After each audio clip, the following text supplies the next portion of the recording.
I think I fucked up. How, why, when, where? Bryan, you know the story. So in the past. Which one? So... The bedroom? The living room story? The kitchen? The hostel story? No, not the hostel. Never. The bathroom floor? Never the hostel story. Okay, so... It wasn't you? I wanted to do a nice thing for a fellow human being, and it went south. Of course it did, John. You're not good at humanity. There's a very kind person who runs the post room here. She's not working there anymore. I know! But she's not working there because it's one of those jobs you do for a year and then you do a different job. I hope so, and I'm sad about how this all went now. It's a very tough job. Yeah, I bet. And she was always so, like, sunny and happy and, like, you know the way half the time you go into that room and the people there are just like, oh, for fuck's sake. And which I would be totally one of those people, so no hate. Oh, yeah. But this person is always like, oh, hey, John, here's your packages. And she always has them, like, neatly stacked and ready to go. And she's just cool. She's just really nice. I got a big package from YouTube once, and she was like, are you a YouTuber? And I was like, yeah. And then she was like, what's the name of your channel? And I gave her a made-up channel name. Oh, did you? Yeah. It's private. I just couldn't. I was just like, no. That seems weirder because when she goes to search for it, she'll I think be like, I called it, did you like, lie to me? I think I called it like Mark's Games or something. I don't know. But your name is John. It's on the post. I'm more it's a non anyway. Professor Anime. But okay, so my living situation, I live with my partner Michelle, as most of you know, but we have an odd situation in that I moved into that apartment just under my name, and that way I thought if me and Michelle ever break up, it'd be super easy to get her out of there. That isn't true. That's really No, not. it was for work That was stuff. just a really mean joke. Yeah, really, really mean. Which I've made to her several times.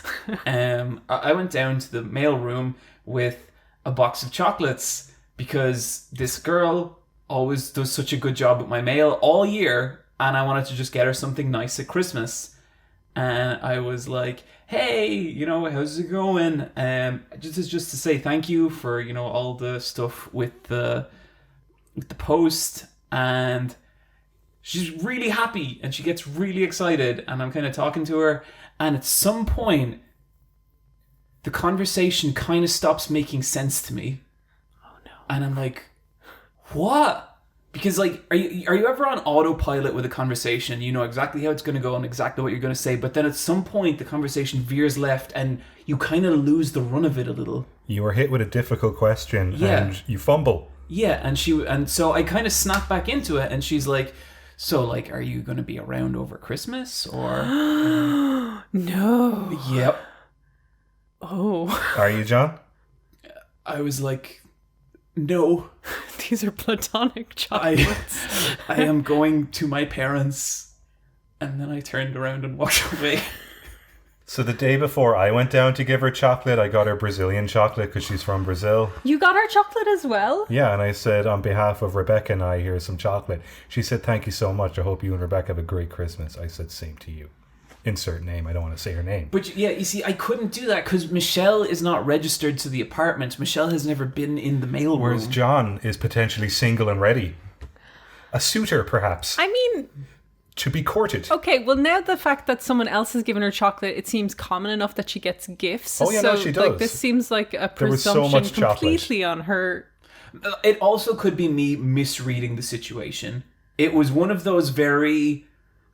It was over, and then I was like, what the fuck was that? And, like, I was kind of going in the lift back up to my apartment. I was like, what just happened? And then I explained the situation to Michelle, and she did that thing, well, no one else knows because no one else was there, where, like, she'll stop working and kind of turn around and just look at me. And I sort of collapsed into, like, a shame cube. You know that kind of shape? Yeah, I know this shape. It's a good shape. I've seen you being flirted with before and you had no idea. I genuinely never have any clue. So there was one I wasn't there for, but I was at the aftermath when you came back from the sushi restaurant and the guy got you to Diet Coke. Oh, yeah. Yeah, I remember that. I was queuing for some sushi, and this guy in front of there was like a deal where the guy, you got a free Coke with your meal. He was like, oh, I don't want this. And then he turns around and he just goes, can I give it to this guy? Like to the sushi people. And the sushi people were like, yeah, I guess. And he was like, okay, because this guy is beautiful. And I was like, oh, thanks, man. And I was like, well, that was weird. And I only copped that when I went outside, because I was getting sushi with your girlfriend and one of our friends, Bryan, and they were both laughing at me, and that's when I copped something weird had happened. When was it the time around uni? God, it was a long time ago, but a girl was flirting her whole off, and I was just like, girl, calm it down. I'll tell you off the podcast. Okay, maybe. Sounds good. Yeah. So John either gets hit on or hit at, because What's hit at? You get someone antagonizing you, or else you get someone infatuated with you. That is true. It's either violence or love. But it's very passionate either way. Yeah. Oh man, I came so close to getting in a fight recently. It would have been fucking... do you know the worst part? I think it was my fault. I was in a queue downstairs, and basically... Bryan, you know the shop downstairs from us? Yeah, it's you know a very frustrating shop. It's the worst fucking shop. You know the way that shop is like... It goes in a U. Yes. Yeah, so you go down by the fridges. There was a person... There are arrows on the floor to tell you which way to walk. Yeah, there was a person queuing, but facing 180 degrees away from the counter in the other hallway. Yes. And this dude was fucking huge as well. He was a really big guy. And so I kind of looked at him, and he was looking at the fridge, picking out things. And I was like, okay, I'm pretty definite he's not queuing. And so I just walked past him, walked around, and then walked into the queue. And then I just hear, excuse me. And I turned around and I was like, there's no fucking way you were queuing. That's the worst queuing attempt ever. And he was like, no, the fuck. And I was like, there's no way you were queuing. And I was like, you were facing the opposite. You were looking at the fridge. You were picking things from the fridge. And it got so escalated so quickly. Like, to the point that I was like, I'm going to have to fight this large man in this shop. Because, like, in his defense, we were both being fucking idiots. Because if I had any sense, who gives a shit? Like, it was a little bit ambiguous, who cares? But there was some fucking stupid thing in me where I was like, no, he fucked up. He queued wrong. And now we're going to kick the shit out of each other and destroy this shop. And then it pissed me off so much because the guy in front of me in the queue turns around and he goes, I think he was queuing. And it was like, he might have been queuing, but he was doing it incorrectly. And it was just like we were both shouting, and I felt genuinely awful after it because I felt like I should not be getting into these situations. This was foolish on my behalf. Do you think COVID has given everyone a shorter trigger or shorter fuse? Well, I know it has me!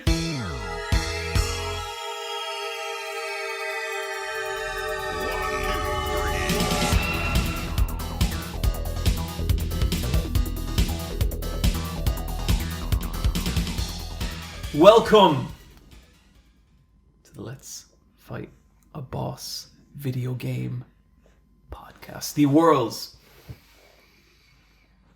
strongest video game podcast. I am sitting here with two of the greatest collectors of our age. To my left, his wall lined with silver and gold, master of diamonds. He's known as the Shimmer.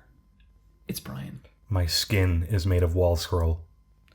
And to my right, a collector of human souls. It's the Nether One.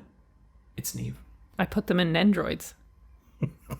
And with you always, I am your host, the Nameless King. It's Mark Games.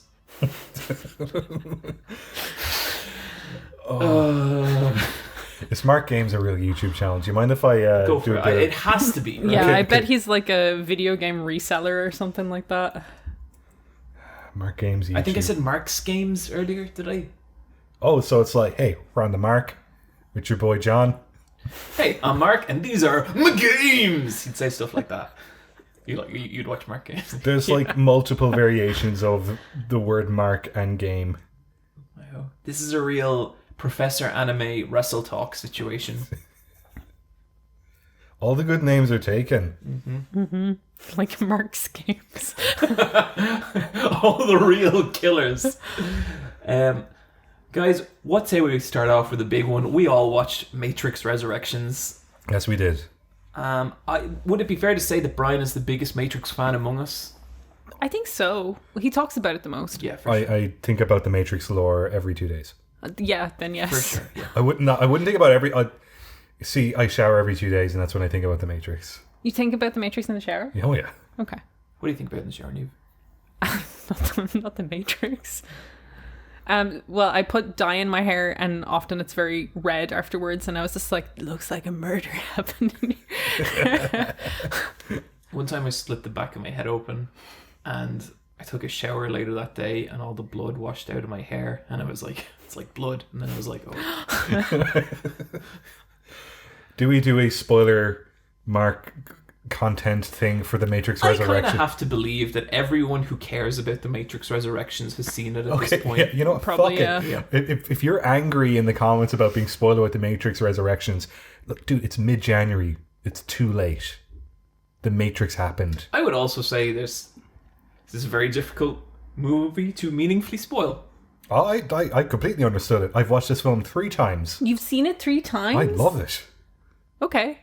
I think it's one of my favorite films ever made. And Wow. can I just say, I love Bryan's love of this movie. That's so fun. How do you feel about it? Well, we can get to that. Okay. So we went to see it in the cinema because for years I've been wanting to see The Matrix 4 because it's been like teased and been in development hell, and it's been one of those like promises that John made that he'd go see the 4th Matrix movie with me in the cinema. And we arrive at the cinema fully dressed like runners in our, like, we're wearing I was actually suits. kind of like renegade agent, Bryan.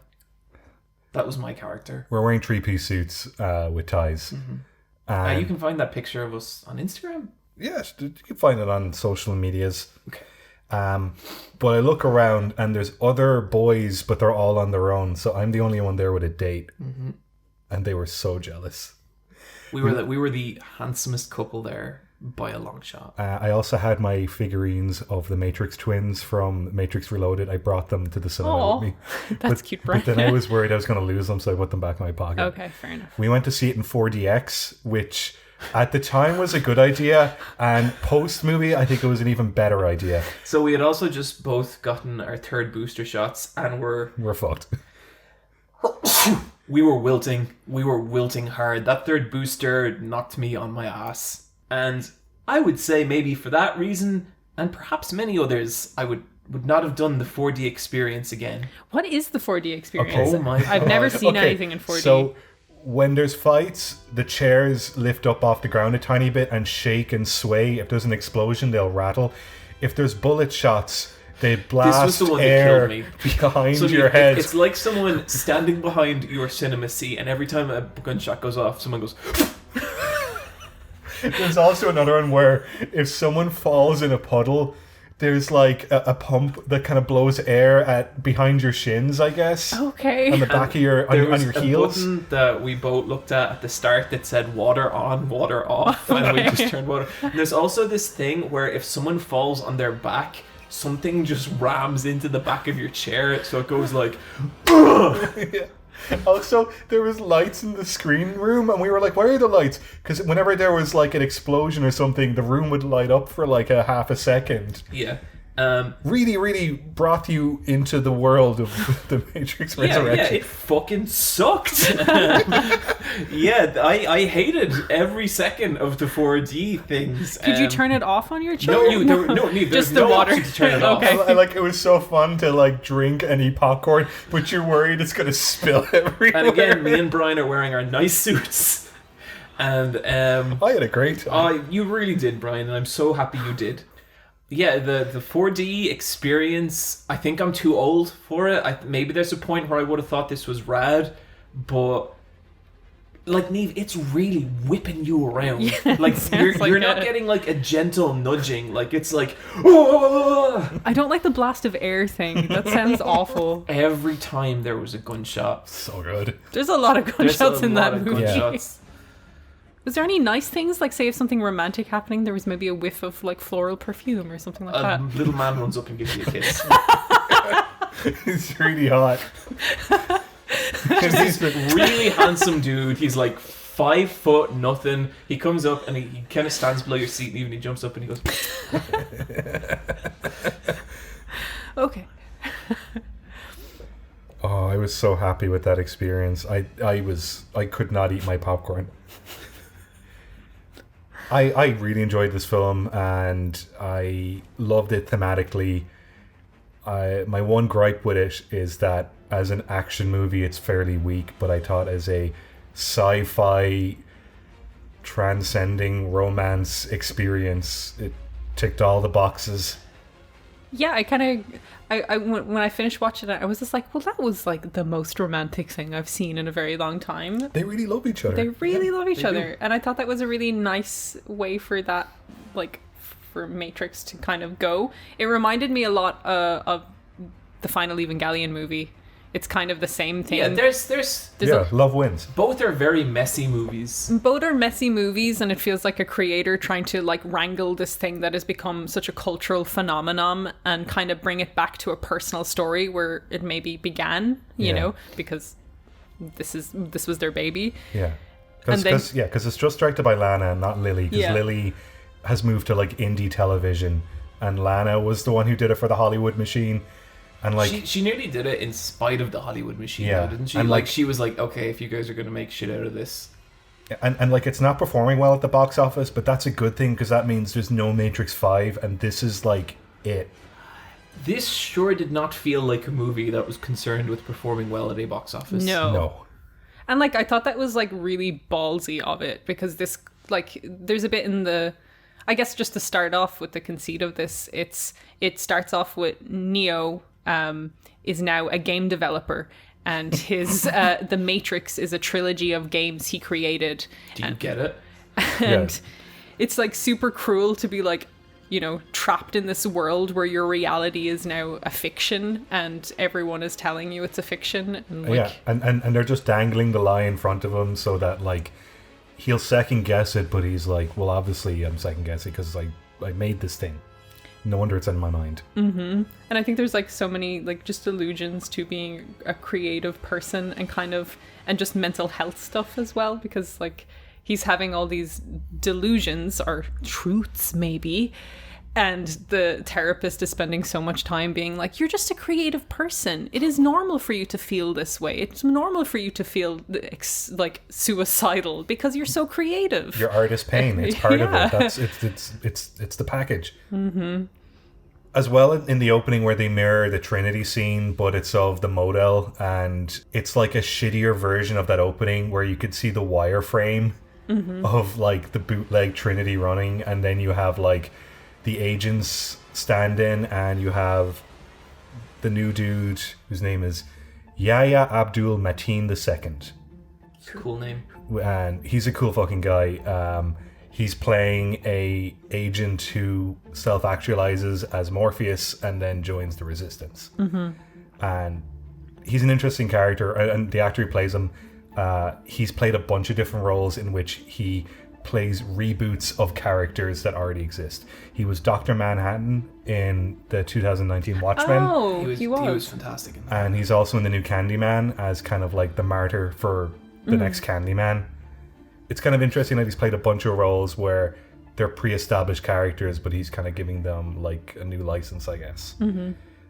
Morpheus is my favorite character in The Matrix, so it was kind of a bummer not to see Lawrence Fishburne. Yeah, it totally was. Because like usually I'm not into like religious prophet characters at all in movies, but Morpheus is like that one exception. He folds his hands behind his back in He's that so cool cool. way. And I just thought it was really fun that it's like an AI program that like takes over the mantle, but like even he knows it's a load of shit, and like there's bits where he's like blah blah blah blah, I'm Morpheus. Yeah. Just oh god, that stuff is He's so fucking good. He's now code that Neo has created, so he's a little angry at Neo as well for creating him and having to self-actualize, which I thought was fun.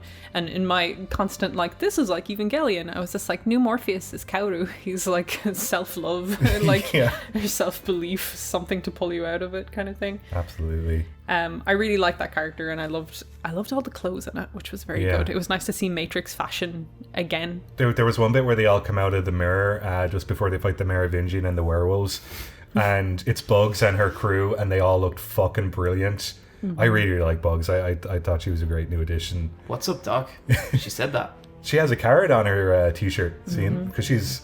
I do think it's funny that, like, because, like, all the characters in the Matrix are based on their, like, online handle.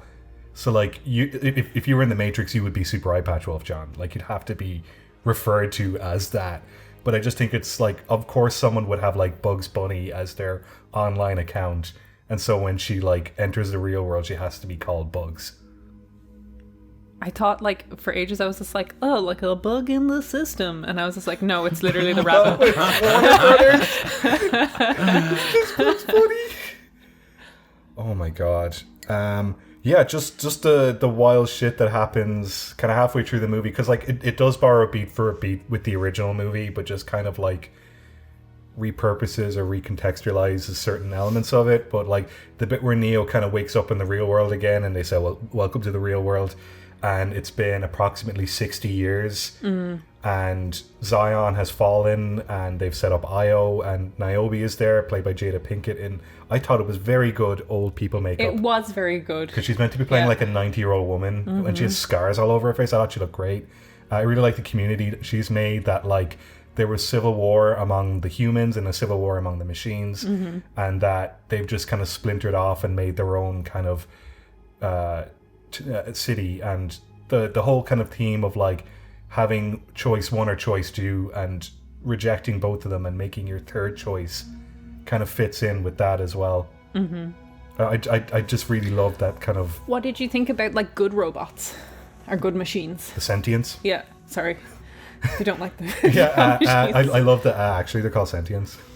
God, they were fucking brilliant. I really love the one that Sati kind of flies around when, like, so like Sati is an AI program that was born out of two programs, and she's supposed to be like the next Oracle, but not really. But when she's in the real world, she has like a weird dolphin bird. Yeah, with the dolphin scuba bird with the human legs and knees. I was just like, this design. And so like she not for me. And so she could plug into the Matrix and she could do her own thing, but then she also has her own server in which they can all go around a wishing well and plan a heist mission, and they sure do. And there was one thing you pointed out which I thought was very funny, is that Morpheus, because Morpheus is a program, when he exists in the real world, it's through a bunch of nanomachine projections. But you were saying that there's one bit where he has to climb up outside a tower. So he's basically a bunch of tiny flying orbs that knit together into a human, right? Yeah. But there's one bit where he has to climb up a tower, and he transforms into a man and is like, ugh! It's like, just fly, dude. No, he's got to have that human struggle. Yeah. I guess that was important to his character, right? I did think it was funny when they were growing strawberries, and I kind of felt bad for like the artificial life that maybe they can't enjoy the strawberries. But then, what is taste? But just brain cells firing. If they can see it, they can taste it. Yeah. Was that a line in the movie? Probably. Yeah. I really, really love the idea that Neo and Trinity are kind of two halves that make a whole. They're the two options making the third option again, and that their love for each other is an emotional love, but also the chemical element of it, of their dopamine, is so fucking strong that they need to be like on like you know how with like a remote you have the two batteries, but they have to face in opposite directions to have that like circuit like continuing, and so it has that whole thing where like it has this like unquantifying energy, but they need to have them near each other, but not too near. Yeah, and I thought Carrie-Anne Moss was goddamn fantastic. She was very good. I thought she was brilliant. I thought she was so charismatic and charming, both when she's playing this like ambiguous Tiffany version of herself, yeah, and then when she kicks back into being Trinity, it's like, oh, she's totally got this whole different style of charisma. Like she wasn't in the movie that much, but when she was there, I thought she totally like stole the show. I was so happy when she did her back heel kick. The scorpion kick thing. That was so good. I thought it was like really funny that her husband was called Chad, and she had this like she was in this heteronormative like relationship, and it's kind of like, will she choose this kind of life with her Chad husband and her 2.5 children kind of thing, or will she go with like Neo? And it's kind of like, I really, really like the kids in it, and the kids are actually so played. bratty. Are you trying to bone my mom? So her kids are actually Carrie-Ann Moss's children. Aww. And her husband Chad is the director of the John Wick movies, who was Neo's stunt double. Wow. Wow, So that's like cool. that's why she's going out, or she's married to fake Neo. I would have raised this movie an entire star if she punched one of her kids. Because I feel like there was a moment where it narratively could have happened. Yeah, and it would have made sense, because at the end when she's like punishing the new architect, she's just like, that's for using kids as well. So baiting me along with children. Yeah, she could have hit a kid. Yeah. I was disappointed by the action. Yeah. Like there's fights, but they're not choreographed. And like the previous director of photography was Bill Pope, who also did like the Sam Raimi Spider-Man movies, and like early 2000s action movies are like that kind of cinematography. There was a lot of movies taking like a lot of influence from like kind of more modern like wire fu movies, but then a lot of it took like a lot of like cues from really old kung fu movies, and you'd have these big shots where like it'd be these large unbroken shots of two people doing things with their full body. And like think of like the Merovingian fight from 2. Like when I think of that fight, I think of Neo stepping across the tables, and you can see all the action, and it's so impressive and it's so cool. This was shot like an Avengers movie, where all the fight scenes are up close, like mid shots and up, and it's like and then someone falls down, and then the next thing happens. And that kind of broke my heart, because I think that kung fu style of shot composition is so, to me, just like kind of critical to what the Matrix is. And when I realized I wasn't going to get it, I was like, oh no. No, it's not a very good kung fu movie. I felt the same. I thought the action sequences were pretty poor, and it was when I found my mind wandering the most was when people were fighting rather than they just go on for way too long. The one where they're fighting the werewolves and Merovingian is just spouting stuff. That Merovingian fight to the first one. But I was trying to think like why, like even this fight, like they're in a very small contained space, so you don't even get those nice wide shots kind of thing. But also like there's a moment in it where the kind of the leader of that group is just like, oh, it's all about your fighting and not like enough about like talking. And I thought like maybe the movie was doing something with its fighting where it was kind of like, it's not the point, and thus it's kind of sucky, but then there's too much of it to make that a point kind of thing. Yeah. That's kind of like, it's kind of like what some people kind of read on No More Heroes is like, there's points in towards the end of No More Heroes 1 and 2 where you're fighting for so long it gets really boring, and it's kind of like, but that's the point, man. But it's like, okay, yes, but it's fucking boring. Yeah, I'm still have to watch it. I don't know. Like, I don't know. I can appreciate it and be frustrated. Because they do, like, they spend a lot of time, like, as, like, referencing, like, you know, oh, bullet time was the kind of thing. And even when they're pitching the new game, they're like, it's bullet time, I loved when they were brainstorming. And, like, I was like, yeah, ideas are the new sexy. Thanks. You're going to give us one?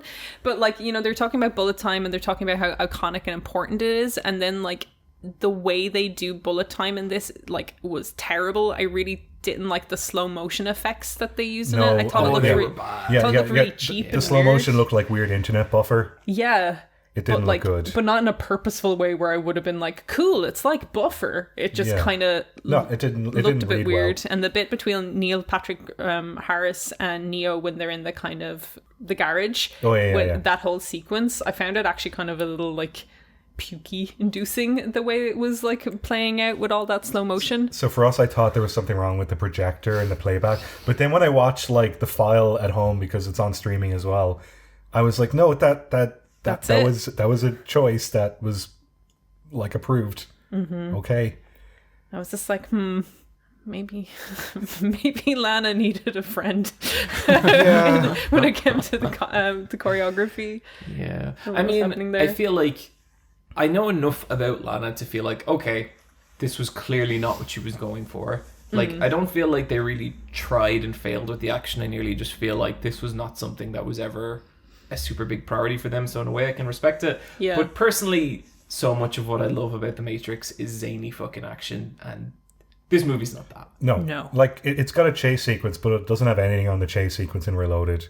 And it's just Neo doing like force in fairness, hands. there is a bit where the zombies a bunch swarm. of zombies dive bomb out of skyscrapers. That was cool. That was cool, was and it was really shocking. Yeah, that gave me real. That was my first like. Oh, this actually does feel like it has some of that old action DNA. I did like that the agent program is gone from the new Matrix, and that it's just whoever is a blue pill just gets hacked. I mean. Yeah, and they just get Matrix code in their eyes and they just fucking dive out windows. I love the agent thing so much, and yeah, it's like a lot of the things I specifically love about The Matrix were not in this movie, and like I didn't really enjoy the movie that much, but it's the kind of thing where I can look at it and be like, this is very clearly for a different kind of Matrix fan who is not me, and also there's nothing like this movie. Like, I didn't enjoy it, but there's nothing like it, you know what I mean? I think it's the most millennial ass movie I've ever seen. Like, so much of the way it was treating the characters was very fan fiction-y. Like, I'm saying this, and like, if people are taking that as an insult, you're wrong. I think fan fiction has its own like artistry to it. We love fan content here on the Bosscast. So like, I felt it was very like. Oh, Lana spends a lot of time consuming fan fiction. Yep, you know, because like they even have a meet cute at a cafe, and like that's what was the name of it? It was like a pun on latte, but also code or something. It was very good. Simulate. Simulate, that was it. Brian. It was very very good. But I was like, I really felt, I was just like, if there's any millennial film in the world, it is absolutely this one, because it's speaking to everyone who's ever dissected and loved The Matrix, and it's kind of being like, yes, it is all these things, but it's also this extremely personal story. Yeah. That I'm bringing it back to as Lana Wachowski. In a way that like the third Matrix movie did not. And that's kind of interesting. And I watched that Sopranos movie, Saints of Newark. Yeah. And I really liked that a lot, but that was like a movie that was made specifically for me. It's like I watched The Matrix or I watched Sopranos like 6 times. Every little fucking thing, I was like, oh, okay, yeah, okay. He just said he's not a varsity athlete. Yeah, you know, he said the line. Like, I popped hard for that. There's Gabagool in the background. There's Gabagool, yeah. Yeah, no, I had a great time with this movie. I might watch it a 4th time. Good for you, Brian. Mm-hmm. I'm discovering new things. I watched the Evangelion movie 3 times. See, like, Matrix is my Evangelion. Sure. It's my piece of shit lore that I just hound on. I'm going to play Enter the Matrix later this year. Oh, sick. Really? Yeah. Could I watch you play a session of that? Sure. I'm so curious. It's not a very good game. That's perfect. Is Into the Matrix better than Path of Neo? Path of Neo came after, right? Yeah, it did. And I think from what I remember of the reviews at the time, Path of Neo scored like maybe on average 15 points higher than Enter the Matrix. Now, I don't know. See, the thing with Enter the Matrix, it was rushed to meet a deadline because it had to come out June 2003 to coincide with the release of Matrix Reloaded because it runs parallel to that film. Path of Neo was like 2005, I think, and it's one of the later era PS2 Xbox games. Mm-hmm. I've seen some reviews of it. I've got it over there on the bookshelf, and I should play it at some point.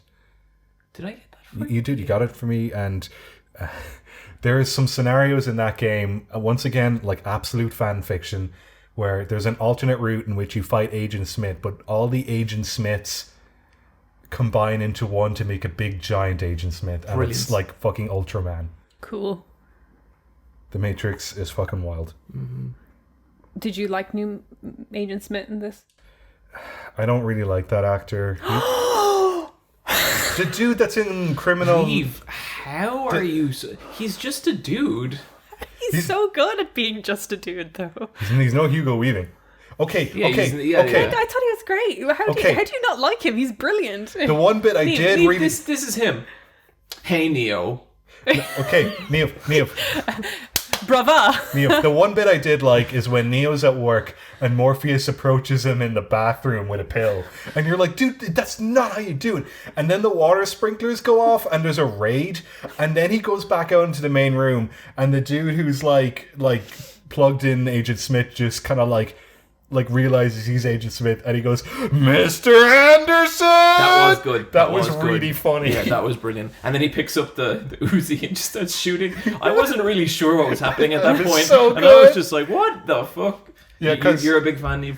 I thought he did a great job. I thought that was like a weird role to do, where it's this kind of like not real. the guy who guess plays Smith- him is also in the Frozen movies. He plays the boyfriend, Princess Anna's boyfriend, fiance. I watched okay. I watched Frozen over credits. It's a fucking good movie. Frozen Yeah, 1 or Frozen Frozen 2? one is so great, good. yeah. So good. Frozen's brilliant.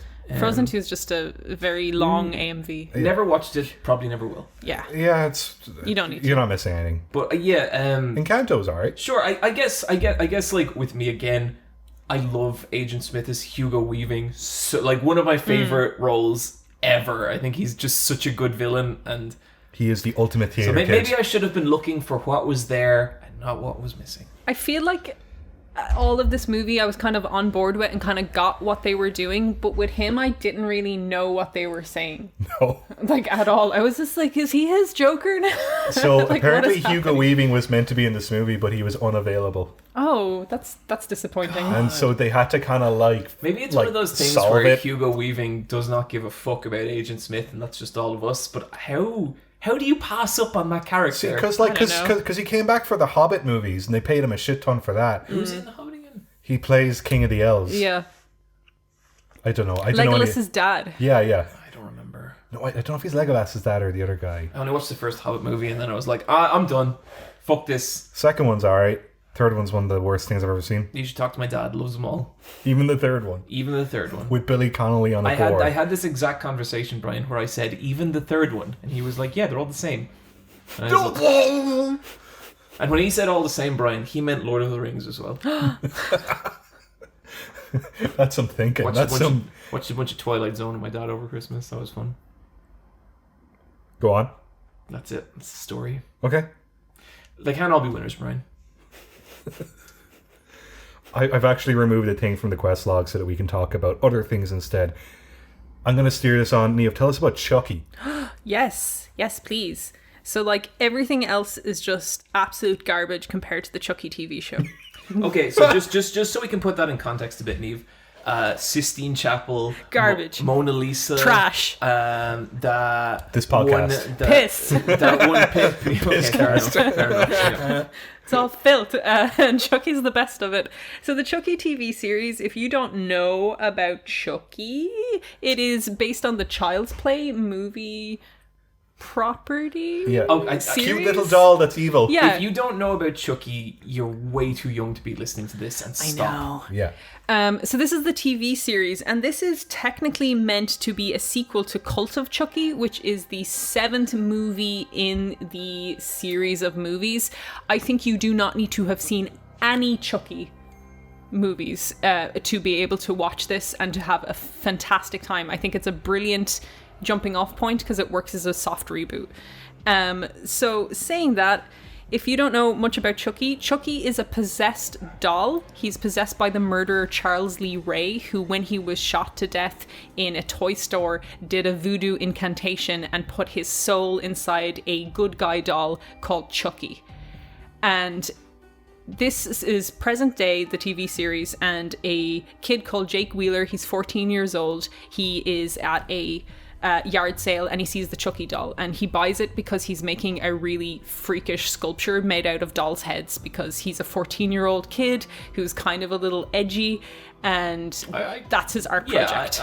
Oh, yeah. I I could get have, this I could have teenager. done that. Yep. Sid Yeah. from Toy Story. Yeah, when I saw this kid, I was just like, oh, this guy would have liked new metal in like in secondary school. Sid was so cool. Yeah, he was a cool dude. Such a fucking cool guy. So Jake lives alone with his dad. His mom died, and his dad hasn't been doing well, but his dad is also really cruel to Jake because Jake is gay, and his dad is just an awful homophobe.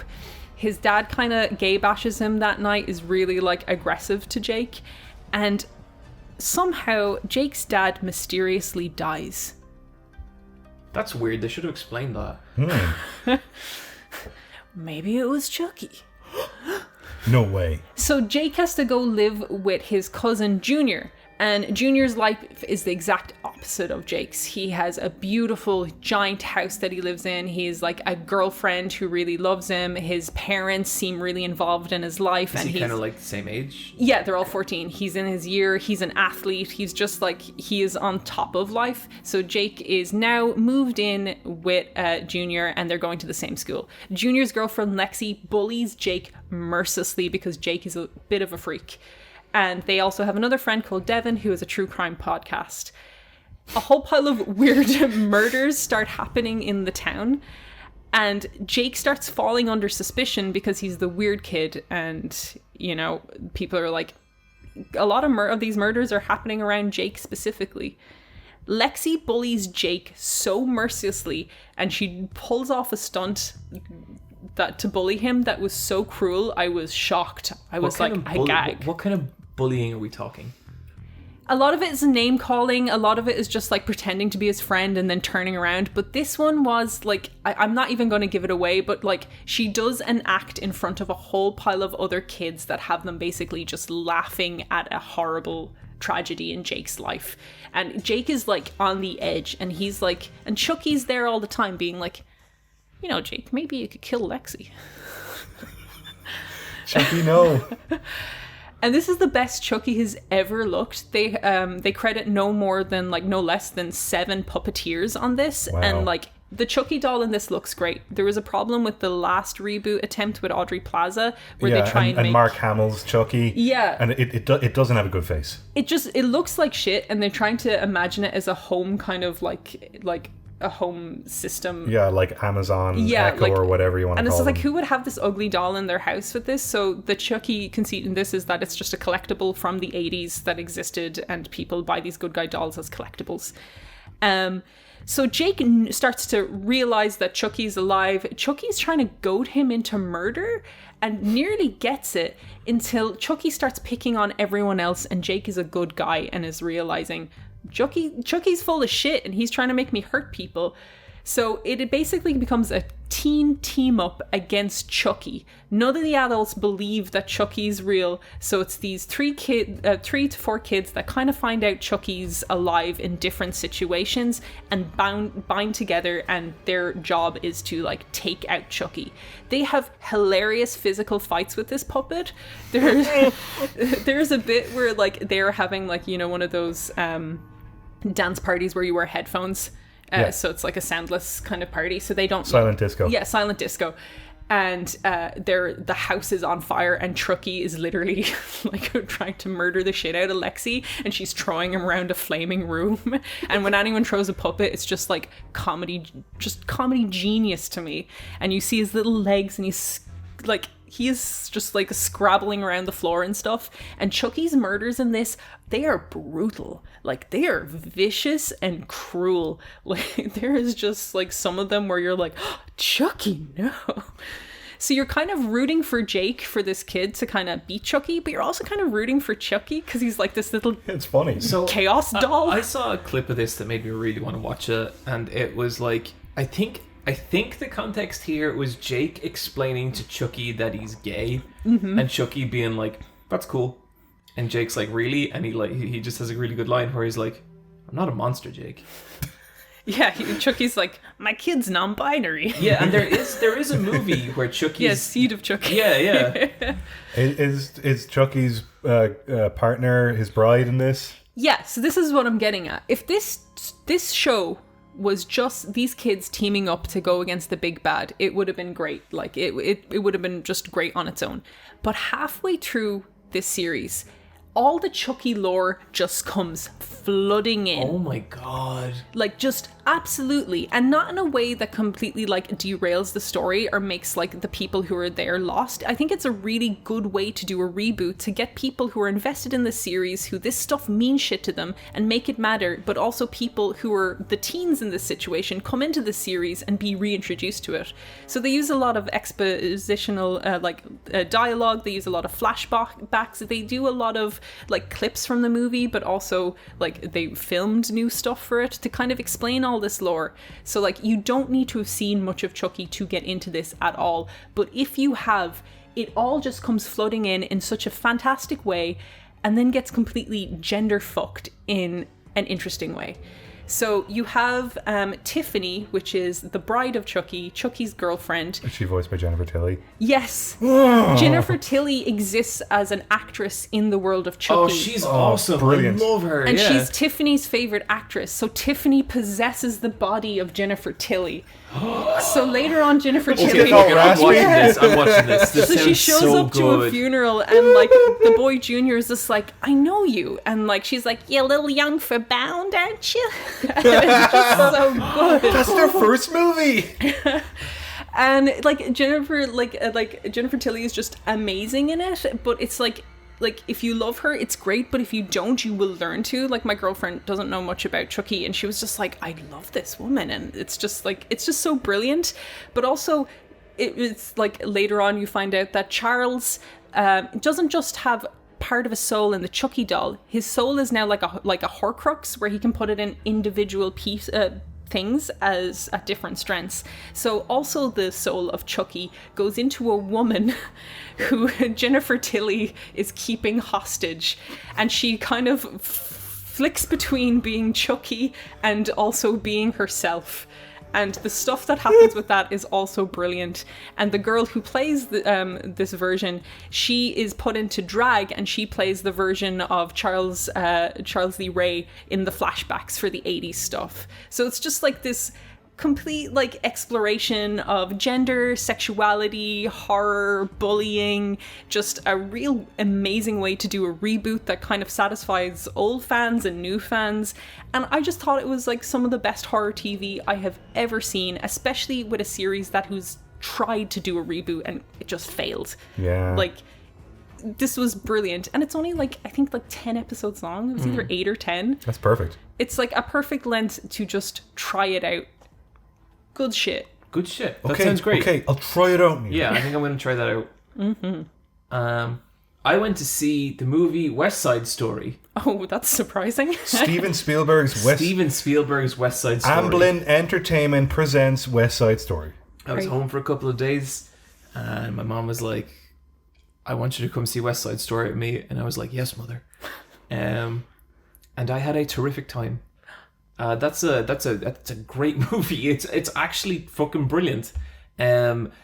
Afterwards, my mom was like showing me scenes from the old West Side Story, and it's all like very kind of on a stage, you know, and it's like really cool dancing and everything.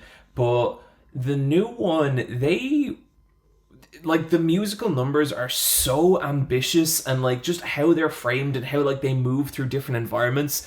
It was like one of the fucking coolest things I have seen in a long, long time. And like all the actors they have, I think the two leading women in it both won something.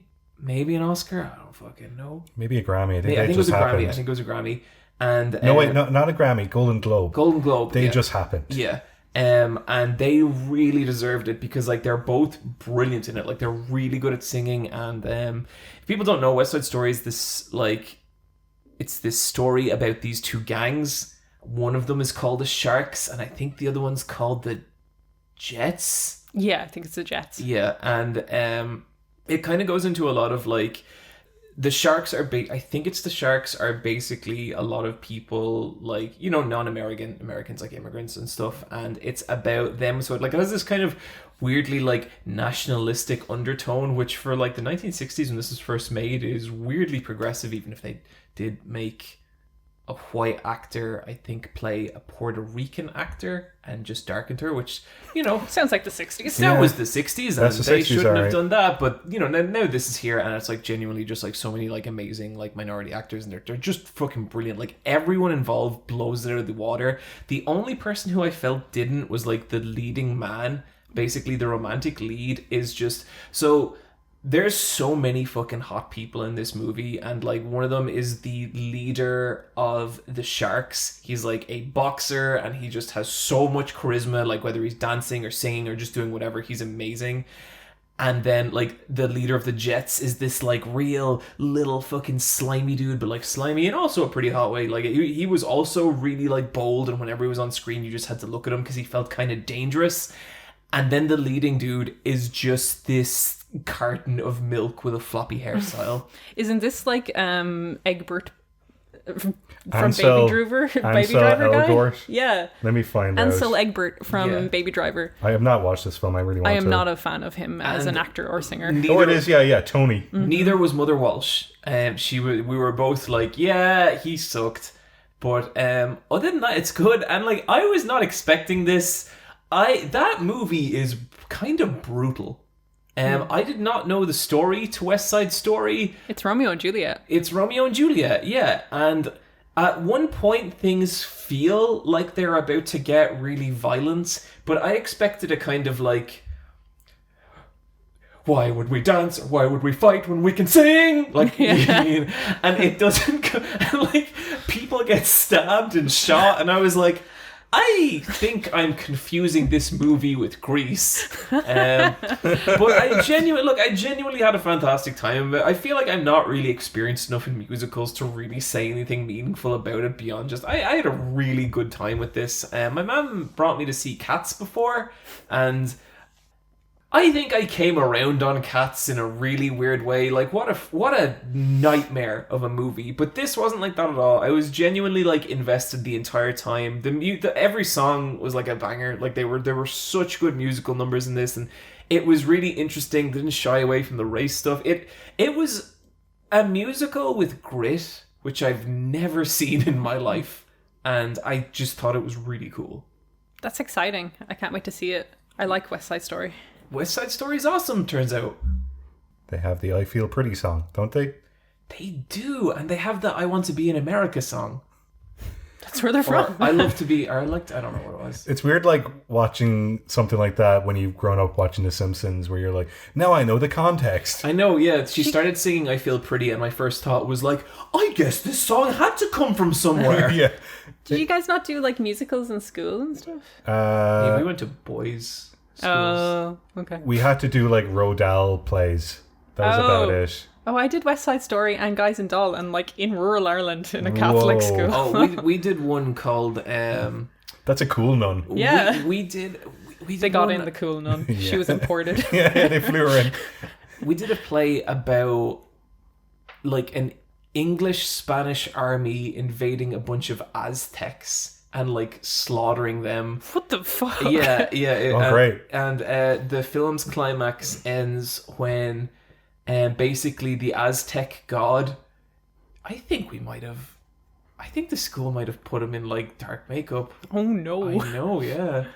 They painted a boy. I think no, actually maybe they didn't, I can't remember. But yeah, the whole climax is that the Aztecs all think that their king is God, and so the Spanish roll up and just blow the fuck out of everyone, and they're like, okay, cool, let's see your god survive this, and they shoot him in the head, and then the god doesn't survive, and then someone's like, damn you, and that's the end of the play.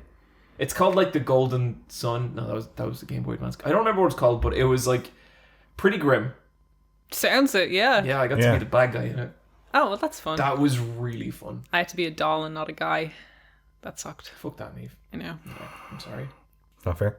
It's not fair. Life's not fair. Oh, So, John, you got one more thing to talk about. okay. Because time. Okay. But take all the time you want to talk about... I read all of Berserk. Whoa. Hell yeah. Yep. All 364 chapters. Technically, like 372 chapters. I would say it took me between 50 and 70 hours. I did it in the last week. How are you feeling emotionally? Oh, shredded to pieces. Yeah, because, like, you are not getting closure from that. So, it was announced that Kentaro Miura was dead, and there was a chapter out that I hadn't read, and so I read it. Several weeks later, another chapter came out. The final chapter. And this one wasn't complete. As far as I can tell from the writing on it, this one wasn't completely done by him, but it was his manuscript and finished by his, like, team. So I was like, okay, I am not reading this final chapter until I read all of Berserk again. So that's what I wanted to do. And my memory isn't the best. I am not the best at remembering details and stuff. And I found it a lot of the time when I was reading the newer chapters of Berserk. And at this point, you know, I've been reading Berserk for like, I'd say going on 10 years, like pretty much since those movies came out in English. So new chapters would come out and I'd read it and I'd be like, is this who's this person and what, and like I'd still get the major beats, but I was having trouble with stuff like that because I read it spaced out so long, like over such a long period. And so this was such a different experience because it was like I was reading like 60 to 70 chapters a day, And you're deep in that world. So deep in that world. And it was weird because like that's kind of how it felt. It really felt like I'd read a couple of chapters, I'd get into it, and I was just there. I think reading all of Berserk like that is probably one of the best experiences I've ever had with a piece of media. I think Berserk is an absolute just masterpiece. I think it is the best comic I have ever read. And it got me like... There were so many aspects of its story that really got me and like resonated with me in a way that like it hadn't when I was just reading it kind of sporadically. I think like that series is about a lot of things, and like it's really hard to get specific because we're talking literally hundreds of chapters and so many different plot points and characters and everything. But I went into it thinking that like Berserk is kind of a story about healing. It's about going through the very worst things you can possibly go through. And just going through trauma and recovering from it. And it's absolutely about that. But it's also this like really simple but really profound story about channeling the worst parts of yourself, and rather than like giving into those parts and rather than going like with your very worst instincts, it's about channeling the energy from that, from like protecting the things that you really love. And sometimes that means not getting the thing that like the lesser parts of you really want. And it's so beautiful and so sad, and there were so many parts of this that really just kind of left me in awe. Like I cannot pick a favorite game. Like I can just about maybe pick a favorite game, but it's hard. I can't pick a favorite movie. I can't pick a favorite TV show. This is my favorite comic. Like I was just so in awe, and so much of it was Kentaro Miura's artwork. Like you couldn't write Berserk as a story and have it be even close to the same experience. There's so much of those characters that are only in those facial expressions, only in those compositions. So much of that world that you can only experience through the compositions. Like, the world of Berserk's really interesting because they're basically, from the beginning of its timeline, you have a very realistic medieval world, but then you also have this astral plane that exists as well. And from fantasy elements kind of exist. And from the earliest point in its story to the very end, you're basically watching those two circles start to overlap and bleed into each other. And it's incredible. It's like the world goes through just these monumental changes. And it's like each of its three main characters are Guts, Casca, and Griffith. I don't want to go into specifics, and I definitely don't want to go into spoilers, but like where that story ends up, we so nearly didn't get one of the most important things in that story. We were chapter, like if Miura had like not done the chapters he did, the final couple of chapters he lived, we wouldn't have gotten the most monumental thing. And like, again, I don't want to get specific with it, but like when you're reading a story for that long, those characters do just become part of your life, and when they're as well realized as this fucking thing, and to me these are some of the best written characters I've ever read, ever. Like there was a point where like I was sitting down each day to go hang out with my friends, and as stupid and like overblown as that sounds, I could not wait just to see those characters again and watch all the little interactions that play out between them. It was that convincing. And what happens like in the very end of those stories, you get reunited with a character that you haven't seen for years. If you're reading it like I did and you're just shotgunning it, it's so powerful because so much happens. But like in a kind of a sort of meta layer of it, if you're reading it over the courses of like 10 years like I did as well, when you see that character and you see the face they make, it just like blows you apart. Like it's amazing. And it was just kind of incredible. Like it really was. I'm in such awe of that comic, and it's really tragic that there's parts of it that will be left unanswered, but like also the way, not the last chapter, because the last chapter ends on a cliffhanger, which is so unfortunate, because the second last chapter, the last one that was available when Kentaro Miura died, there's like a finality to that chapter that really hits you, and to me it's nearly like that is its true ending. Yeah, it kind of points you in a direction where you can fill in the gaps yourself. There's basically a bit where one character turns to Guts and says the entire point of the story. He just says it to him, and it's like, oh my fucking god, you know? Just brilliant. Like, just... Like, yeah, it's unfortunate that it never got finished, but, like, as it is, like, nothing comes close to it for me. I'm so glad I got to do this, and I'm so glad that that story exists, and it was so much fun, you know? Like, you always hear all this shit about Berserk, about, like, how gritty it is and how awful a world it is, and all that's true. Like, there's awful shit in Berserk, but there's so much tenderness and heart as well. It's such an emotional story. It's such a funny story. Like, there's so many pages from Berserk that are hilarious, you know?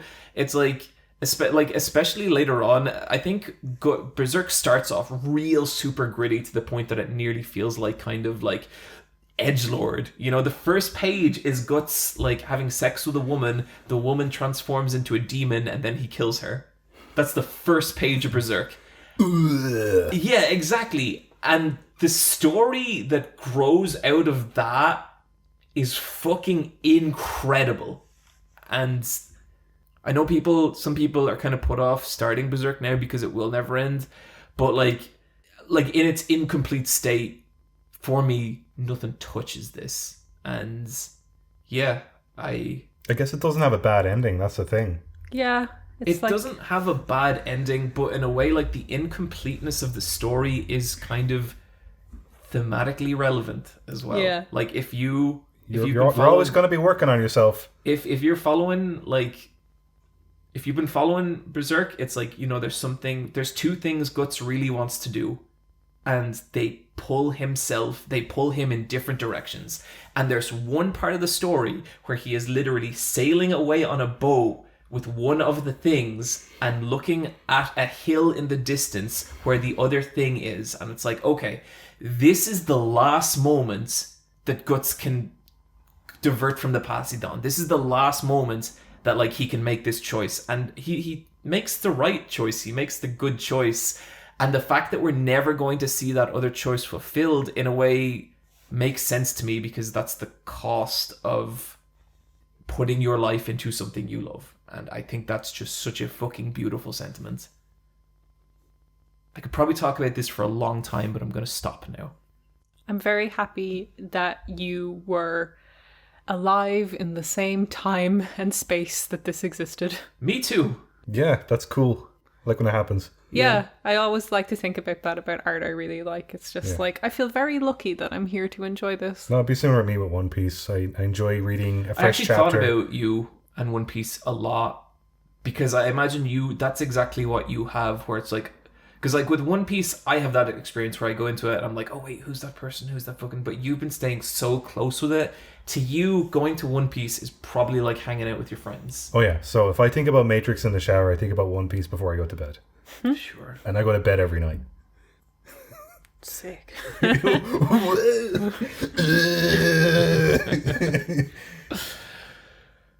Oh, so yeah, strategy talk.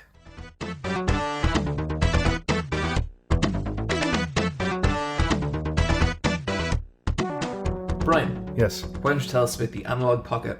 The Analogue Pocket is a handheld console clone alike from Analogue. Niamh pre-ordered this.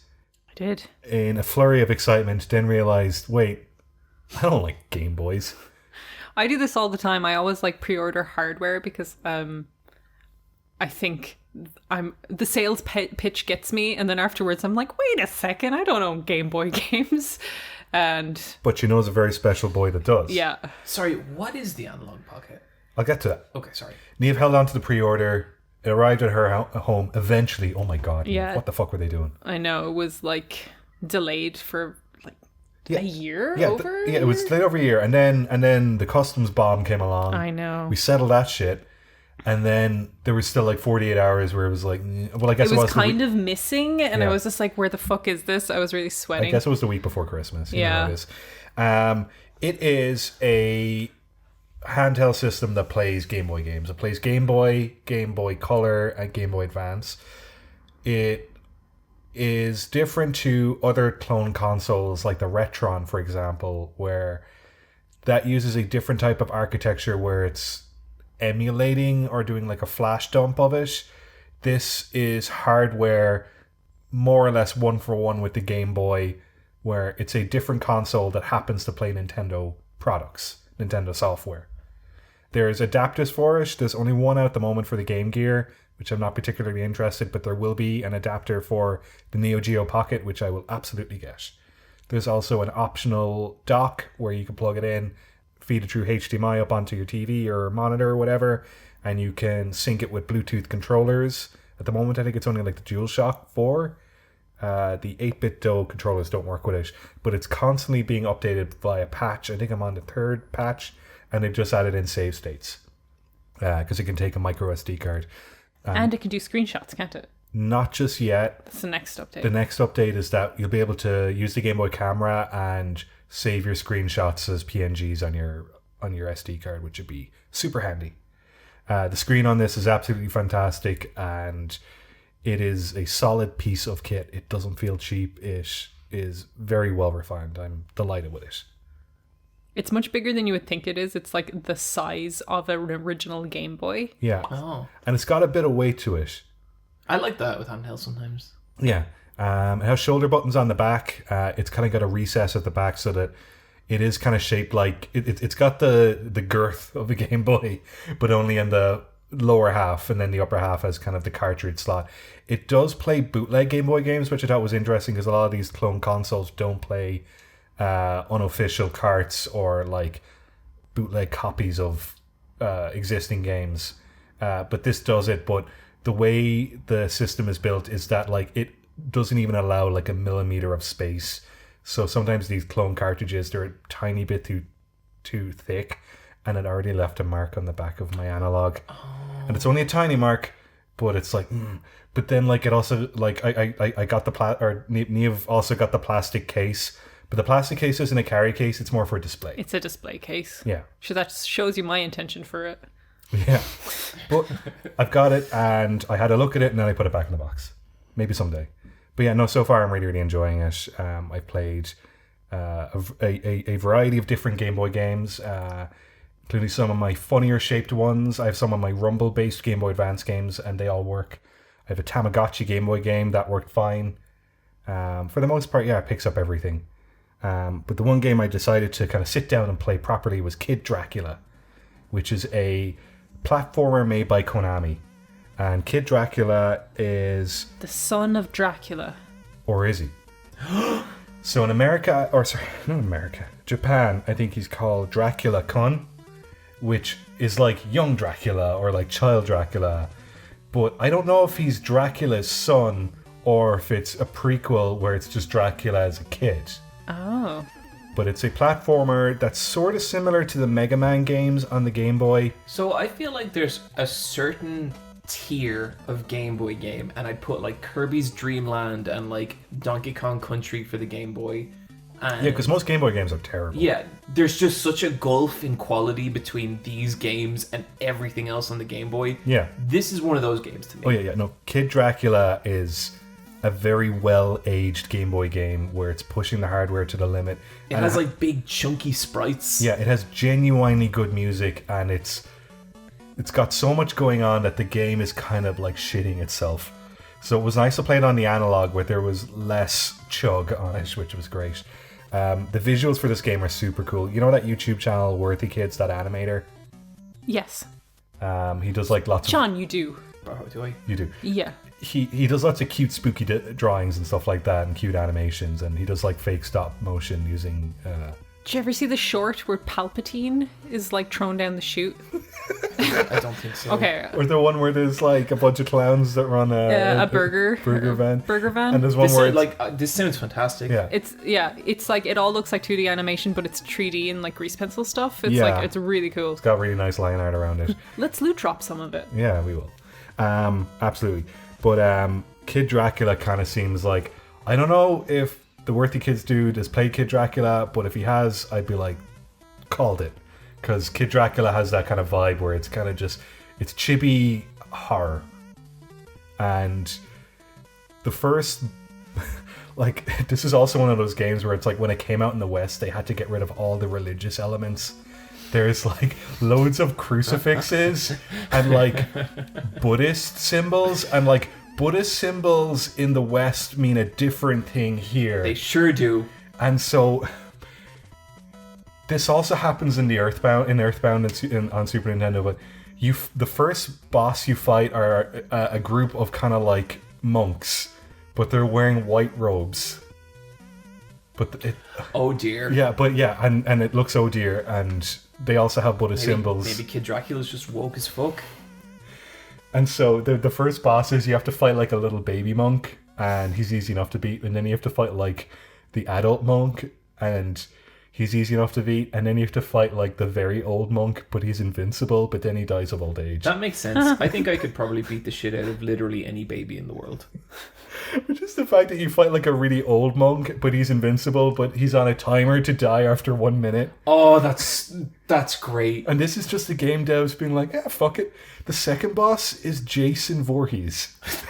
and like, you're going through the woods and you have to jump through all these like logs are falling down waterfalls, and you have to, and like the overworld map is done like super, like old school NES Castlevania, where, you know, it has the overworld and you're on screen left and you have to go to screen right, where like the castle is up in the clouds, up in the sky.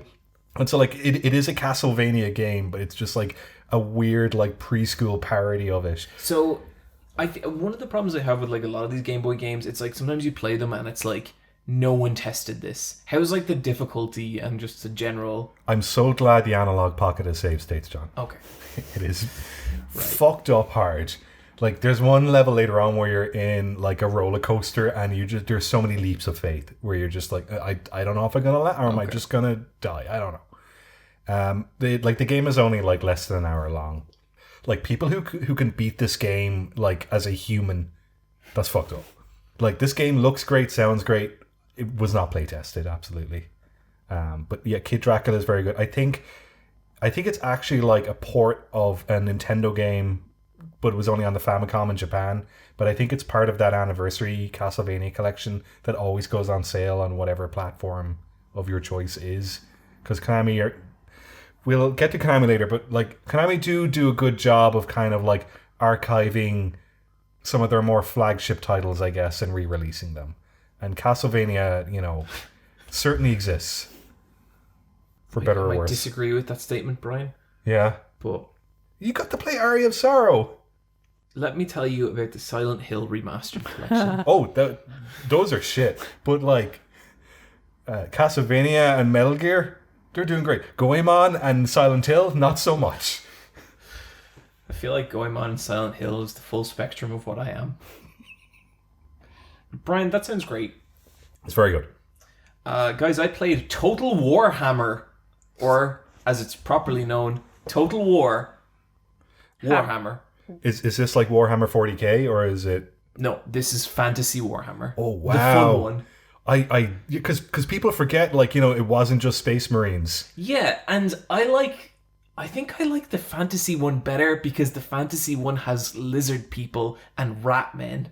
Oh yeah, the Skaven. The Skaven. Whoa. So I used to be super into Warhammer because I like the model making aspect of it, but gets too fucking weird. Were you ever into Warhammer, Niamh? I painted some, but I never knew anything about it. Yeah, like there's so much fun to make. I used to love making orcs because they were so customizable. Yeah, and like some of those sculpts are just awesome. They're brilliant. Yeah. What made you decide to play this? Is this the one that came out in 2016?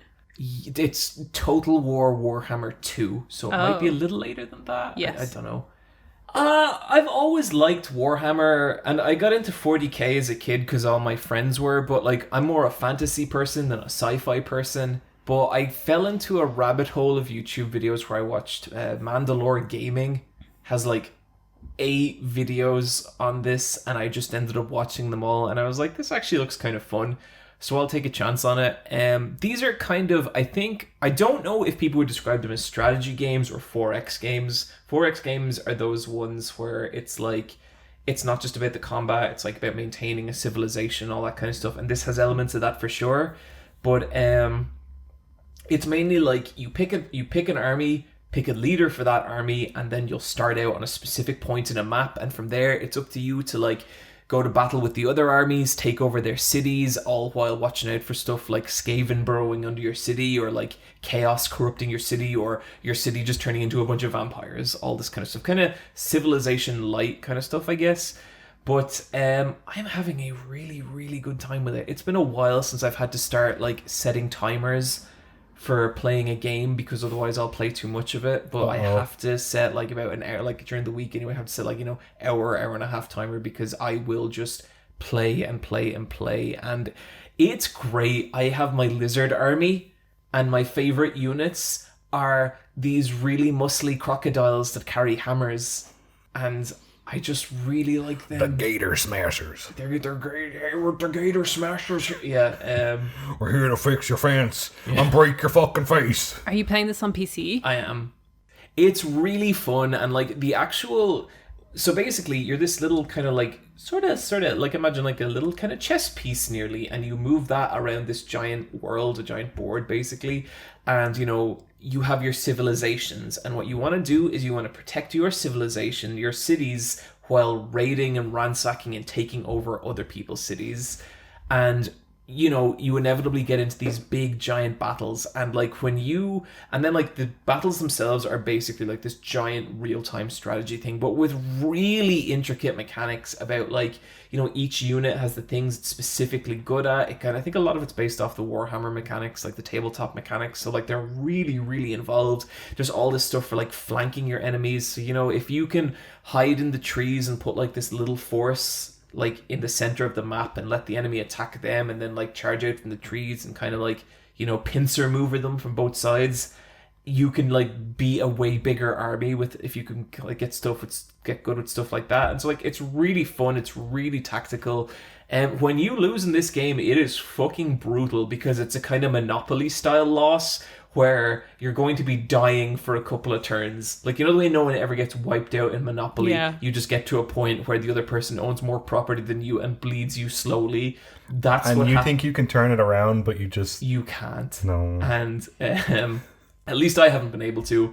And it sure is something else. One time I invested too much in military, and my people got really sad, and my lizard people got really sad, and then they all started turning into vampires and rebelled against me. And so the next time I invested a lot in infrastructure, and then my army was weak, and a bunch of rats tore down my city and shit all over me.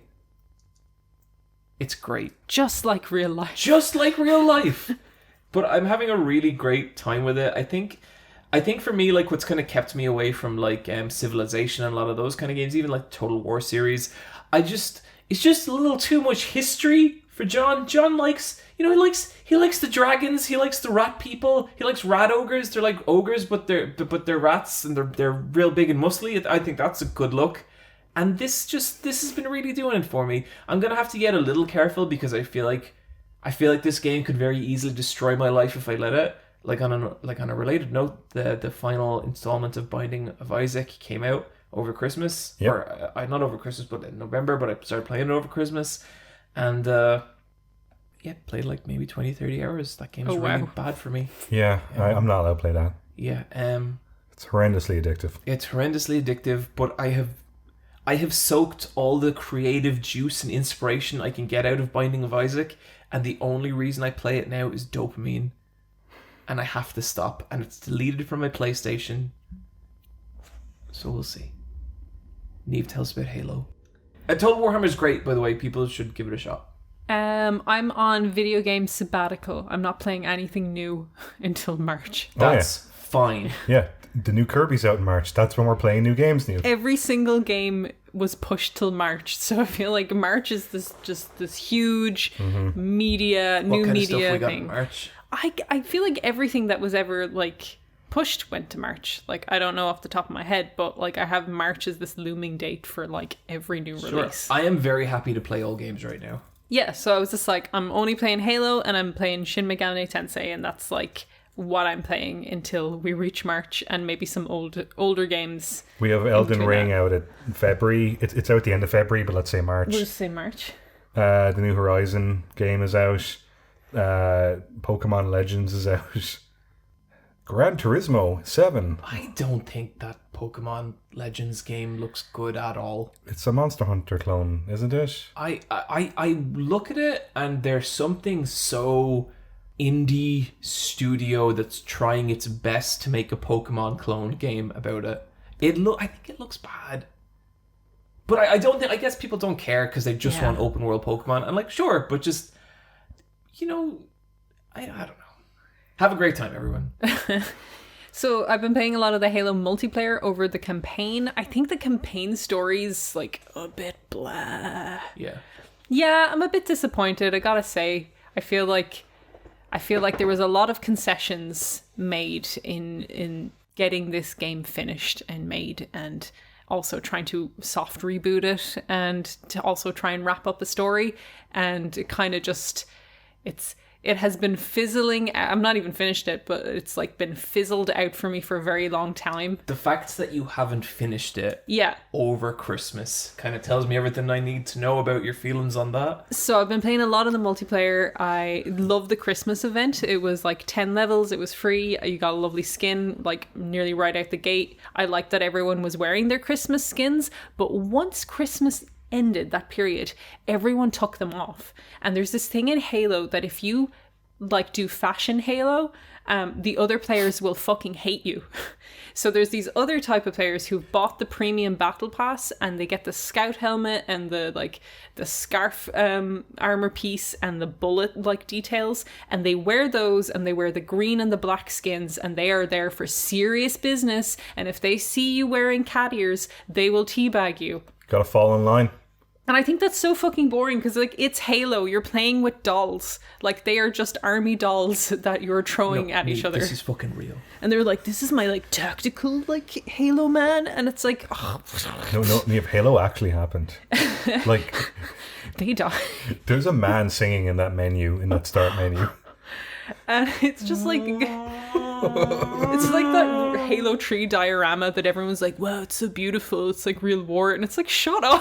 It's like a McFarlane diorama. It sucks. There's something a little bit like that in some fighting games where there's a minority of really dickish players who are like, if you're not playing top tier, what are you doing? Like, if you're not picking top tier characters, what are you doing? And my answer is that when I beat someone as Q from Third Strike, I get literal euphoria coursing through my veins, as I'm sure Niamh does when she kills someone in cat ears in Halo. Yeah, absolutely. And it's just like, my response to that is get out a quick play. If you want to play like super serious all the time, and you want to be like, and that is the type of Halo you're playing, to the point that you get pissed off at someone wearing cat ears, go into ranked and just stay there. Yeah, join some dickhead clan. Yeah. So I bought the cat ears because of course I did. My Spartan looks beautiful, and I'm wearing the skin that looks like the Gundam RX like colors. Sick. Yeah. So like, and I have a little teddy bear that I keep on my armor. So I look super cute, but people get super pissed, and there's memes all over the Reddit like boards about how much they hate the cat ears, which I just think is like people allergic to looking good and fun. Well, I don't No know. cat Something boys in like my Halo. that speaks very directly to these fucking gamer girls are taking up all the subscriptions on Twitch. Yeah, that kind of stuff. And it's just like, guys, calm down. It's just Halo. I'm loving the multiplayer. The more I've learned the maps, the more fun I'm having with it. Like, I've nearly maxed out my progression. I'm on like 85 of 100. So I kind of don't know what I'll have to do then when that's finished. I will say that the kind of challenge system I'm still finding like kind of crappy. I've been playing a lot of Halo, and every week you have multiple challenges that you need to clear, and then you'll get a special challenge that you'll unlock something special. Like usually it's a visor color or like a sticker or something kind of crappy and useless. I have still yet to get one of those because the challenges are so hard to clear, despite aiming to clear them and playing a lot of this game. They're just hard to do unless you are really investing a lot of time into it. But overall, like, Halo's still a lot of fun. Like, really like Oddball still. And just looking forward to seeing what they do with it more. With Shin Megami Tensei, my plan of putting everything into luck has backfired completely. No one can hit me. Every time they hit me, they miss. But if I do get that hit, he is so dead so fast. Yeah, that is not a game where you can take a lot of hits. No. And it's one of these things as well where I thought I could play with like buffs and debuffs a lot, but it does this really annoying thing that I hate that JRPGs do, where you'll give you a whole pile of buffs and debuffs and they're like, hey, you can use haste and slow again, you can like put poison on people or mirage or charm, except bosses. I fucking hate that. It's like, don't remove mechanics for the boss. Like, and especially like the most interesting mechanics. Yeah, and then it's just like, okay, so what you want me to do is make my magic or my attack extremely high, and that's how we'll get through this. Okay. I still think that game's really cool. I'm loving it. Yeah. I'm like having such a good time. I'm like, I feel like I'm not playing it optimally because I don't really know these characters or like how the fusion works, and I'm kind of learning through doing. I think there's like a layer with that game where if you're going to commit to it, you are watching YouTube videos about very specific mechanics, because I think there's a lot of stuff it really glosses over.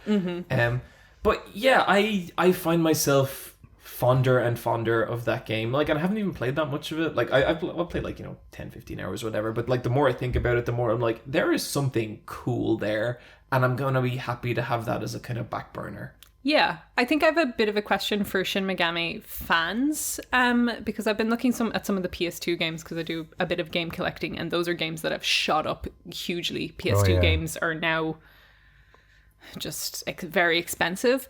But the earlier games seem to have a lot more like maybe original assets in them, and kind of felt more, not even story driven, but that there was more to them, where this one feels like, and I really like this game, and this is me not trying to insult it, but it feels like they're like, we have a lot of assets we can reuse from all the other games we're doing, and we can add this on top of it. We kind of give a light layer of story, and it's just mostly about mood and gameplay.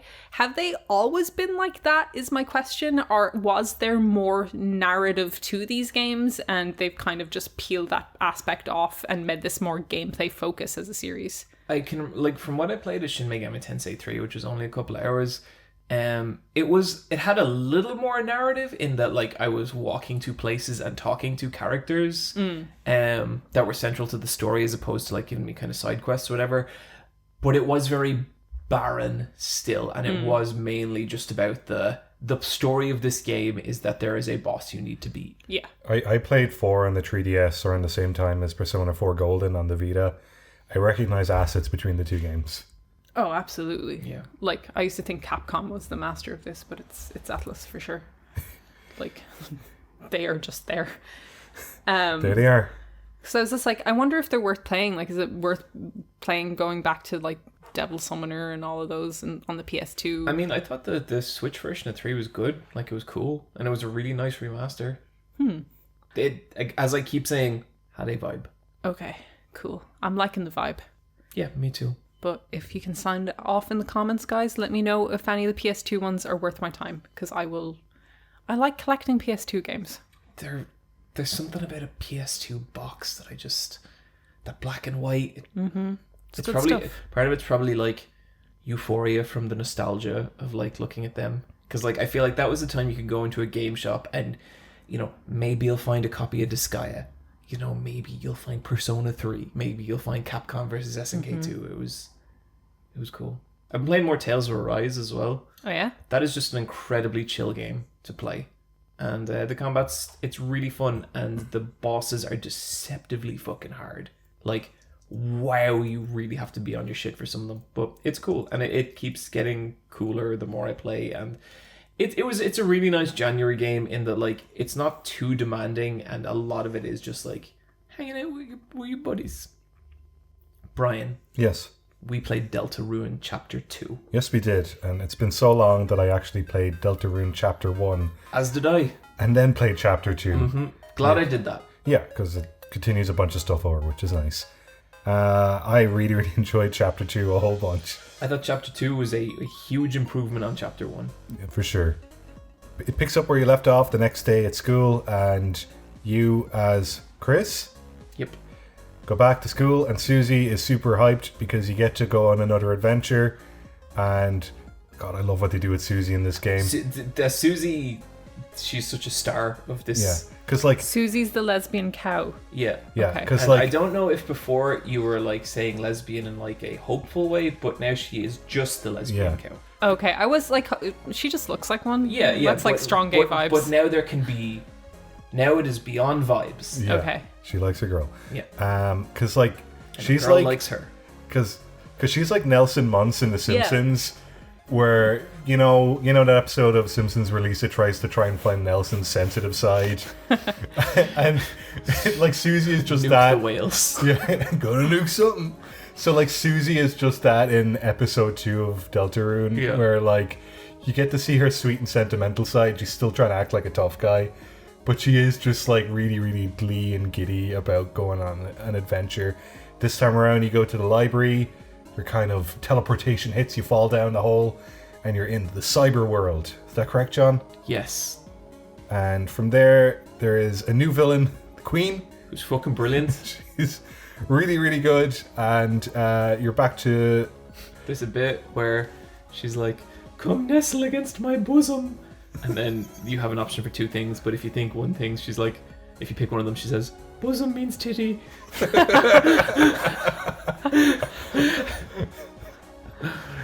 and so you've got your gang together. You get a new member this time as well. Noelle, who Noelle. I fucking love so much. She's very good. She's a shy reindeer who's in love with Susie. Oh. And she's one of your classmates from episode 1, but she gets fleshed out this time. Her like sprite, her healer sprite it's so cute. I love it.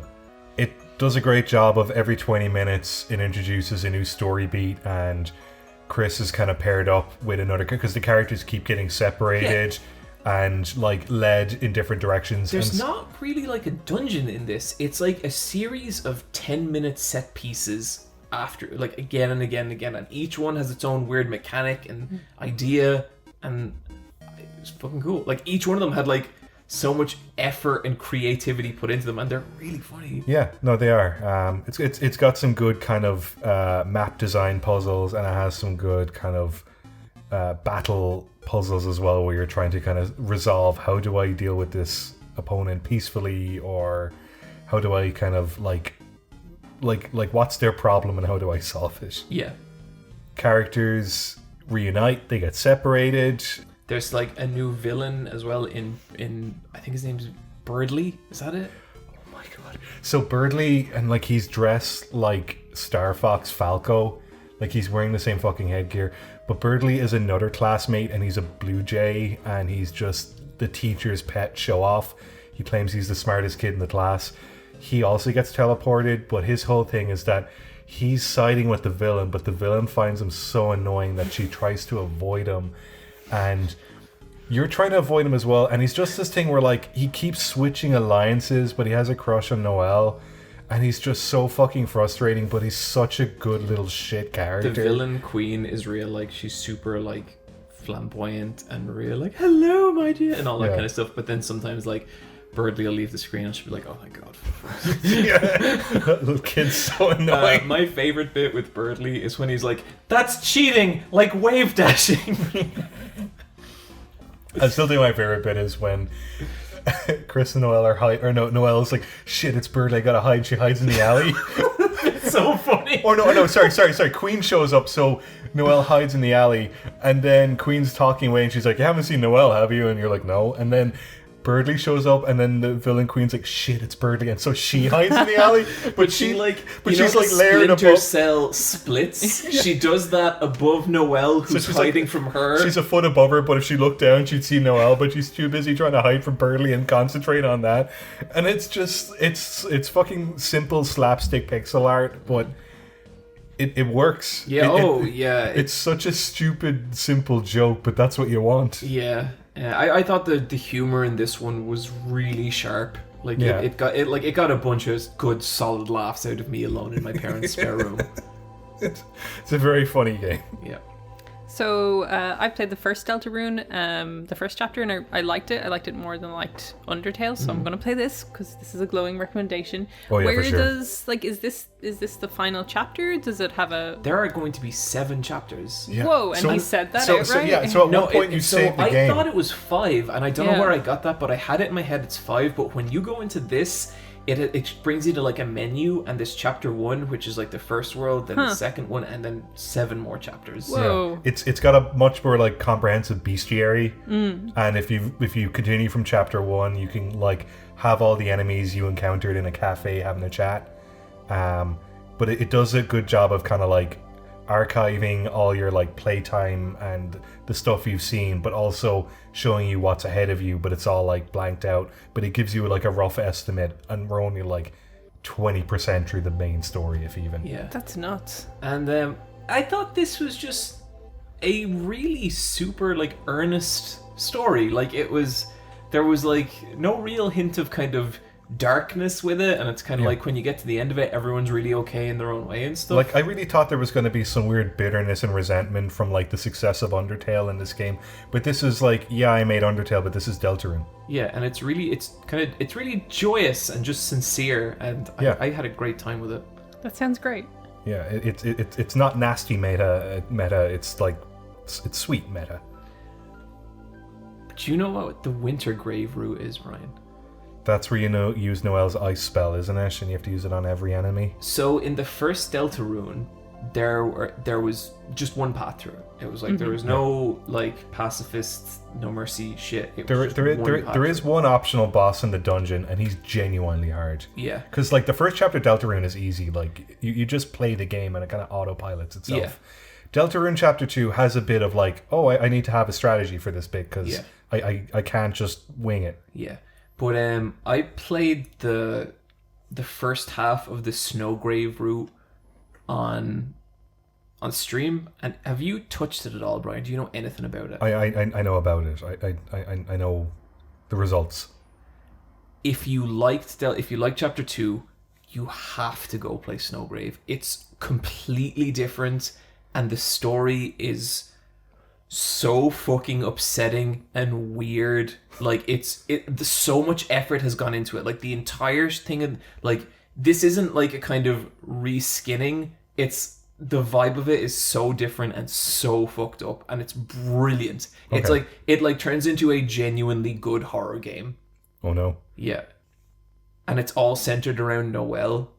And like I don't want to say too much, but it's basically you gaslighting Noelle into doing something. Basically, you're gaslighting someone else into doing a no mercy run, and it is so fucked up. And forcing that murder, and the writing of it is so strong that it's really upsetting. Like I asked people on stream, like, okay, how like is this dark? Is this going to be dark on the level of a no mercy run? And like, No Mercy in Undertale is fucking dark, and this is as dark, just in a different way, and it was brilliant. Like it really got me, because like I could have walked away from Chapter 2 of Deltarune having not done that, and I would have been perfectly happy. I was completely satisfied.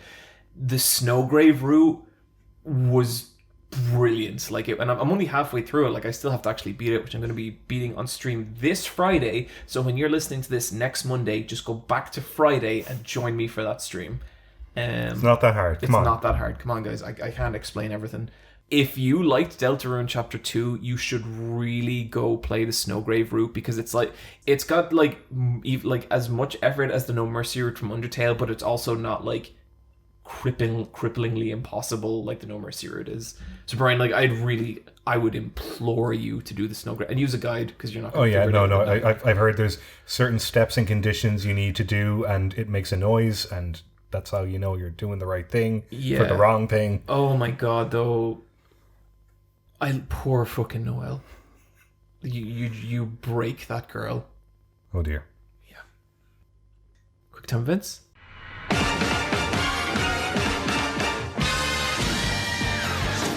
have some news for you. It's brand new, hot off the press. The first one here is Ken Levine, Creative Disaster. What is this? Jason Schreier wrote a Bloomberg article about what's going on with Ken Levine. He's what, working on the Bioshock. Shrouded Hand or something? I thought he was trying to make a new Bioshock. Okay, so Bioshock 3 came out in 2013 and Yeah. DLC came out late 2013, early 2014. So it's 8 years later and Ken Levine's next game hasn't come out yet. The headline is, the next video game from Bioshock's creator is in development hell. Oh. And it's a project that was meant to come out in 2017 but still hasn't. And his studio is called Ghost Story Games. He's the creative director of it, I believe. I might have this wrong, but if I remember, I heard something about this a while ago, and the idea about the game was something about like narrative blocks fitting together to create stories. Is there something about that in it, Bryan? Yeah, it does borrow from elements of System Shock, so it is definitely Immersive sim. immersive sim. It does borrow elements from immersive sims. And it was meant to be some sort of first-person action-adventure title.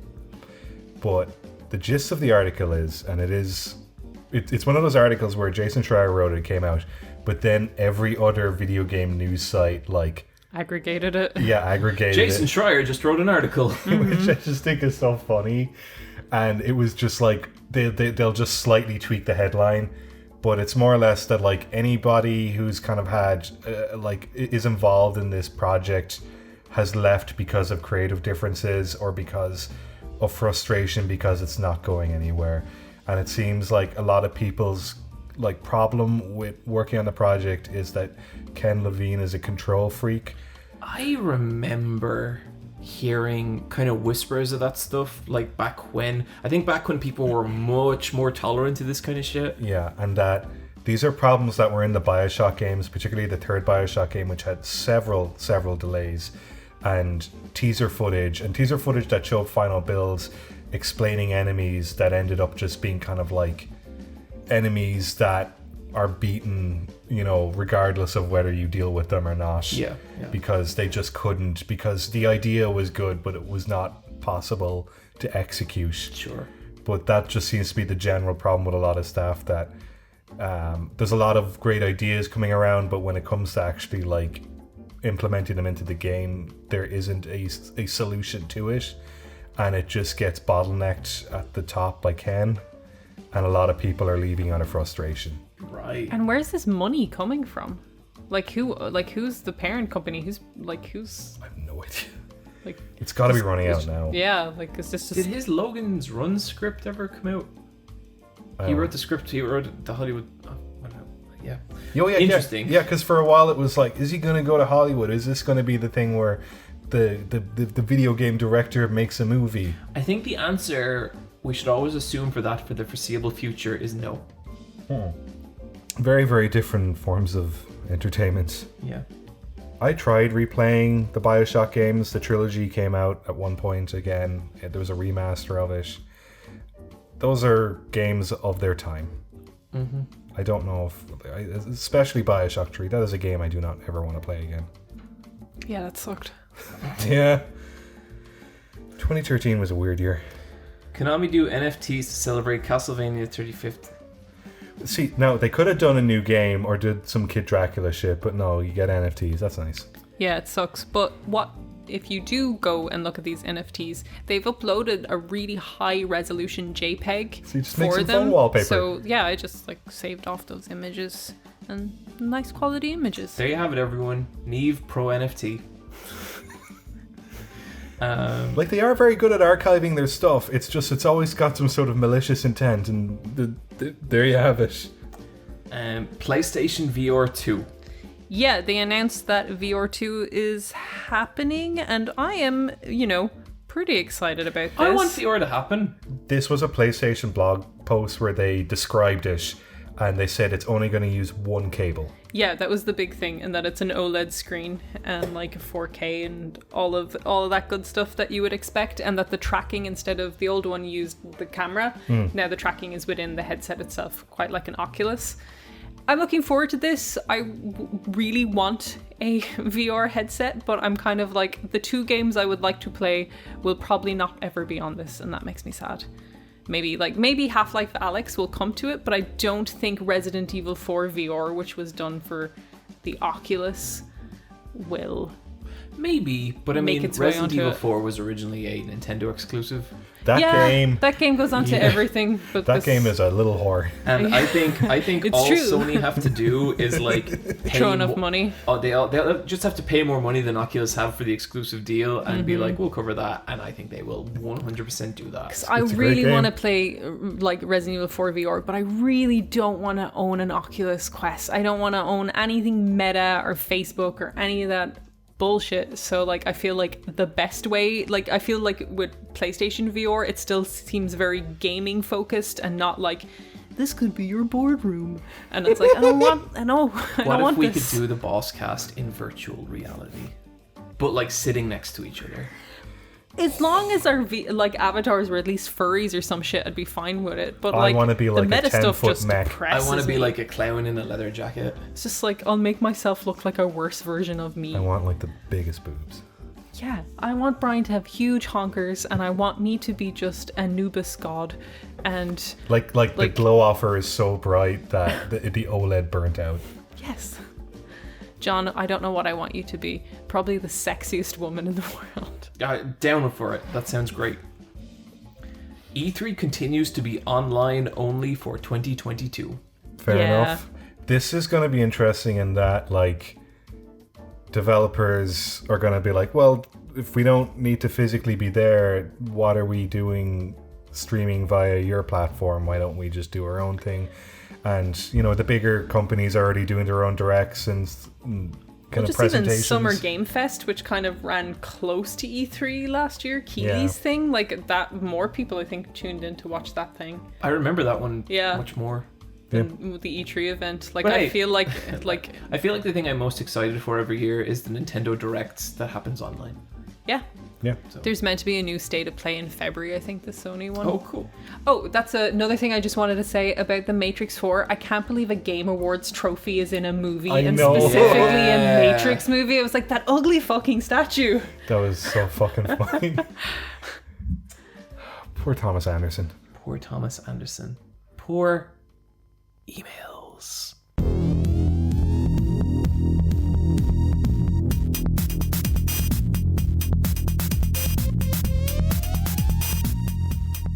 Oh my god, I'm so excited about emails.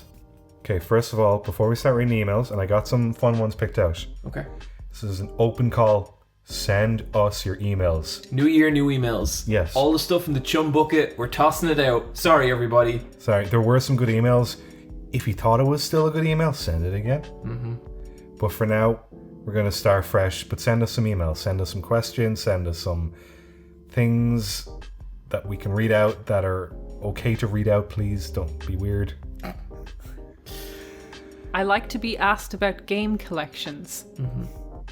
Yeah, ask us about food. I like strange emotional stories. You think you do. Yeah, you know what? That can get No. pretty heavy. You Uh, know, I like hypotheticals. Bonus points if your question is in the subject of the email. That is so handy. Oh my god, you want to get onto this podcast, you put the question right in the subject of the email. Okay, so the subject is the subject of this. This one is from Jamie, and it's turning 18 and feeling like an adult. Hello, Niamh, John, and Bryan. I turned 18 today, which is kind of scary and a lot to take in all in one day. So my question is it common to not feel like an adult straight away, or is there something I'm missing? No, kid, this is it. This is the rest of your life. Jamie, we are in our like mid-30s and we are children. Yep. It's you. You must like. There must be like elderly people who are like, no, I'm kidding. I asked my mom this. I was like, do you feel old? And she's like, no one ever feels old. You never feel your age. Yeah, no, you just keep going. Yeah. Yeah. You keep existing. the age kind of is just an arbitrary number. Yeah, especially in our generation, being an adult is very different to being an adult to our parents' generation. And like, Yeah. what's the name of this person? Jamie. Jamie. Like, the thing I always stress with people is your age is you have no idea just how much time you have to absolutely fuck up, and it doesn't matter. Like, you could fuck up for an entire decade, and that's still plenty time to get your life together. Now, I wouldn't advise doing that on purpose, but No. you're fine. Like, don't worry about it. Just try things, talk to people, have fun. I do think, like, now I've been feeling a little bit more as an adult. I'm saying this in my 30s, in my mid-30s. I have lately felt more like an adult because when I first came into the animation industry, there wasn't a lot of people, older people there to be mentors because it was like it was much of a smaller industry. Now there's a lot more 30-year-olds in animation, and there's a lot of new graduates there, and now people our age are team leads, or like, you know, helping people out. And the first time like someone came to me like as a team lead, or when I looked around the room and realized, oh my god, if there was a fire I would have to do something, like the adult in the room is me, was the first moment I kind of felt like an adult. Like I was like, oh shit, I'm the person who has to care for these people if something bad happened. And that's been happening to me more recently because I've now been shoved into this new age of just automatically being older than other people who were there. I had to, for the first time in my life, take very serious consideration into a will recently. Holy shit. Yeah, like, it got to the point where I was like, I kind of put some things together about my current situation and what way I want things were to go if the worst were to happen. And I was like, oh no, I need to write a will. Yeah. You're not an adult until you start doing stuff like going, maybe I need a fireproof box for my will. Yep. So you've a lot of time to feel it, and you will feel it at different moments, and it's usually when someone else younger in the room looks at you like you're the oldest in the room. Yeah. Yeah. Or when, yeah. At some point, someone's going to ask you, what's it like to be 18 and is it okay? So And I that's think the worst, going to be okay. The worst is when you're in your early 20s and some teenager is like, you're so old. And it's like, I have such a clear memory of me thinking a 21-year-old was like so old. I was just like, wow, their lives must be so figured out. And, and also this next thought was like, they have their own posters. well, like, do you remember being like 15 and being like, well, 25? Well, I don't know. I'll probably own a couple of businesses. I don't know. Maybe I've learned to fly a plane. Just that was what I thought 25 was. Unlimited potential. Unlimited potential. And wow. Me at 25, not. It doesn't matter. It's fine. Best version of yourself is always around. It's okay. Thank you, Jamie. You'll be fine. You'll be fine. Okay, this one is from Caleb, and it's school subjects. Okay.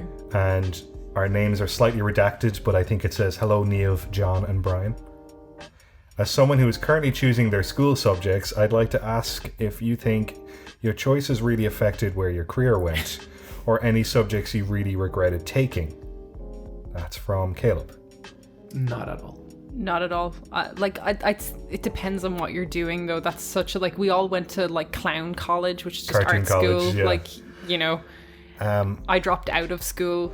None of it was relevant to me. I never used, like, in Ireland we have the Leaving Cert. I never used my Leaving Cert. I studied my ass off for that thing. It didn't matter. I never used it for anything. You know what? Presumably college. Yeah. No, Like, to get into it. No, I used my FTAC to get into college. Oh, Yeah. okay. So, like, Yeah. I literally never used it for anything.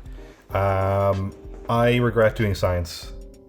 I did some science subjects and I was like, this is a waste of time. It's a waste of the teacher's time. We don't need to do this. So halfway through the year in the senior cycle, I dropped out of physics because it was just like, it wasn't going to benefit anyone and it was going to get in the way of other stuff. Yeah. I did do history in secondary school, and I'm glad I did history because I liked knowing about the history of Ireland, and it's something that, like, I did at the time because I had to, but then as I got older, and especially like when I started traveling more, I came to appreciate more about Ireland, and learning that stuff was cool. In terms of like a career though, it's kind of like Niamh said, we all took such weird paths it didn't really kick in, but I would say just go towards what you're passionate about. Like if there's a subject that appeals to you more than something else, don't try and like overly logic it out and be like, I'll have better career prospects if I do this, because if you're passionate about it, you'll have better prospects from that. Yeah, it's just it's high school, it's secondary school, it's those subjects are just like the general bare minimum of something that's way more comprehensive. Yeah. And so it's not going to matter in the long run. And like even with college courses, like the only stories we hear are the people who were geniuses in college and went on to do something directly related to that. The vast majority of people do not end up in jobs that corresponds to their college course. Yeah. I'm pretty sure like at least half, if not 3/4 of my animation year is not in animation anymore. Yeah. No. Yeah. Either because they never entered the industry or they left the industry. Yeah. As is how it is. Okay. Then this last one, and this is a follow-up email. This is from Chad, who was in the Ned Flanders heavy metal band, the Oakley I listened Doklys. to White Wine Spritzer so many times after this. I think that's the name of their band. Yeah, the Oakley Doklys. The Oakley Doklys, okay. And so this is from Chad, playing in joke bands all the way to the bank, follow-up. So when we read out his email originally back in December, we had a bunch of questions, so he's answered and clarified a few things for us. Okay. Hey, I appreciate my email getting read out on the podcast. I'll answer some of the follow-up comments I heard you guys ask. Don't know if you wanted a response, but here I am responding regardless. Okay, so Niamh, we only have mustaches when we tour or do press photos. One-off local shows, we can keep our facial hair however we normally wear it, which for me is a beard. Okay. So they don't have to look like Ned Flanders except if they're on tour. Okay, Bryan and John. And so this is when we were talking about when a few years ago we saw Grimes live in the Olympia and she kept getting electrocuted. Oh my god, yeah.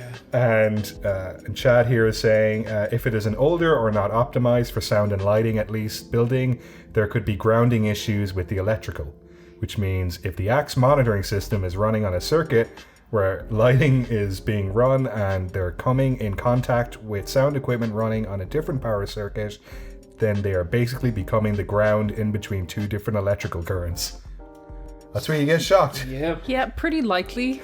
It's an old venue. I think It's a very old That's venue. the most I've ever sat and just watched someone in pain. And like the electrical shops were these like sharp snap. Oh yeah. But it sounded like a gunshot, which I was very scared of. And then Grimes would start howling in pain.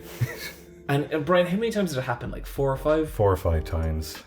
And we were just sitting there watching this woman being electrocuted over and over. I remember the following day she posted a picture of Frank Grimes about to be electrocuted. Don't touch the electrical stuff. And she was like, this was me yesterday. Grimes used to be so cool. Yeah, she used to be so cool. But yeah, Chad here has some kind of experiences with that too. Okay, John. Then for you, I'm glad to hear you're getting back into albums. That's how artists intended audiences to listen to their music. I have listened to so many albums and it fucking rules. I'm so happy for you. What was I do? You don't not to spoil you out. You know what my loot drop is later? A fucking album. Good. It's an hour and a half long. I've listened to it like 8 times. Okay. The landscape is ever changing, so hell if I know what's actually going down. Just enjoy the music. No, you know what? Don't enjoy the music the way the album was. Sorry, Chad, I'm being bossy. I just think like Spotify, it's great because it gets you into new artists, but it's to discover stuff. But also people like forget Playlist. the joy of going through an entire artist discography and just seeing them change and mature musically, and also just the journey of an album. So, just one thing I do want to clarify is there were people who thought that I was literally just listening to the same music over and over. I was not doing that. It was just I basically spent like a long time finding a bunch of individual tracks I like, and I'd get into new styles of music. I'd like put those tracks into playlists and like listen to like suggested listening off those playlists. My musical tastes were still expanding. I just stopped listening to albums.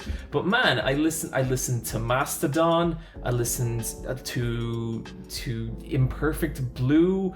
I listened to Opeth. I listened to so much stuff. Opeth's so good. Opeth. It was That's some real shit. It's been really good, but I recently found an album that in my private Google Excel doc I rated 5 stars. Holy shit. Everything else had been a 3 up until that point. A secret wish. And then Is that your loot drop? Yeah. Okay. And then this last bit, just Chad's talking about the Neds. Niamh, I heard you read off the list of Neds on the wiki until 2019. I would occasionally fill in the former... Okay, so Chad would occasionally fill in for the former bassist, Bed Ned, as Instead Ned. Oh, that's very good. Which is the generic name they give to any fill-ins when the normal Ned can't commit to a run. But then Bed Ned and Oakley Dokley parted ways, and he took over full-time as Bloodshed Ned. Still pretty good. And unfortunately, none of them have cared enough to update the wiki, but as they ramp up for this year with a US tour, and they might have to do a new press kit and all of that. So do please update it. We want to know the current roster of Can Neds. people update their own Wikipedia? I think you can, yeah. Well, anyone can suggest edits, and I'm pretty sure if you're an original source, you're probably the best to suggest an edit. I see. Yeah, that's that. Thank you, Chad, so much for kind of coming back and explaining Oakley Dokley. And if anyone goes to one of Chad's shows who also listens to the podcast, send us a review. I bet it's brilliant. I really, really want to take see a them photo live. with one of the Neds and send that to us. I love that Instead Ned is the it's just the placeholder name. Okay, guys, we have a special section to do, and we're running kind of late here. How do you want to do this? We do the special section, then shout-outs? No, I think we should end on the special section. Yeah. Yeah, we should. Okay. So, which means we're going to go straight to shout-outs. Patreon shout-outs. Patreon shout-outs.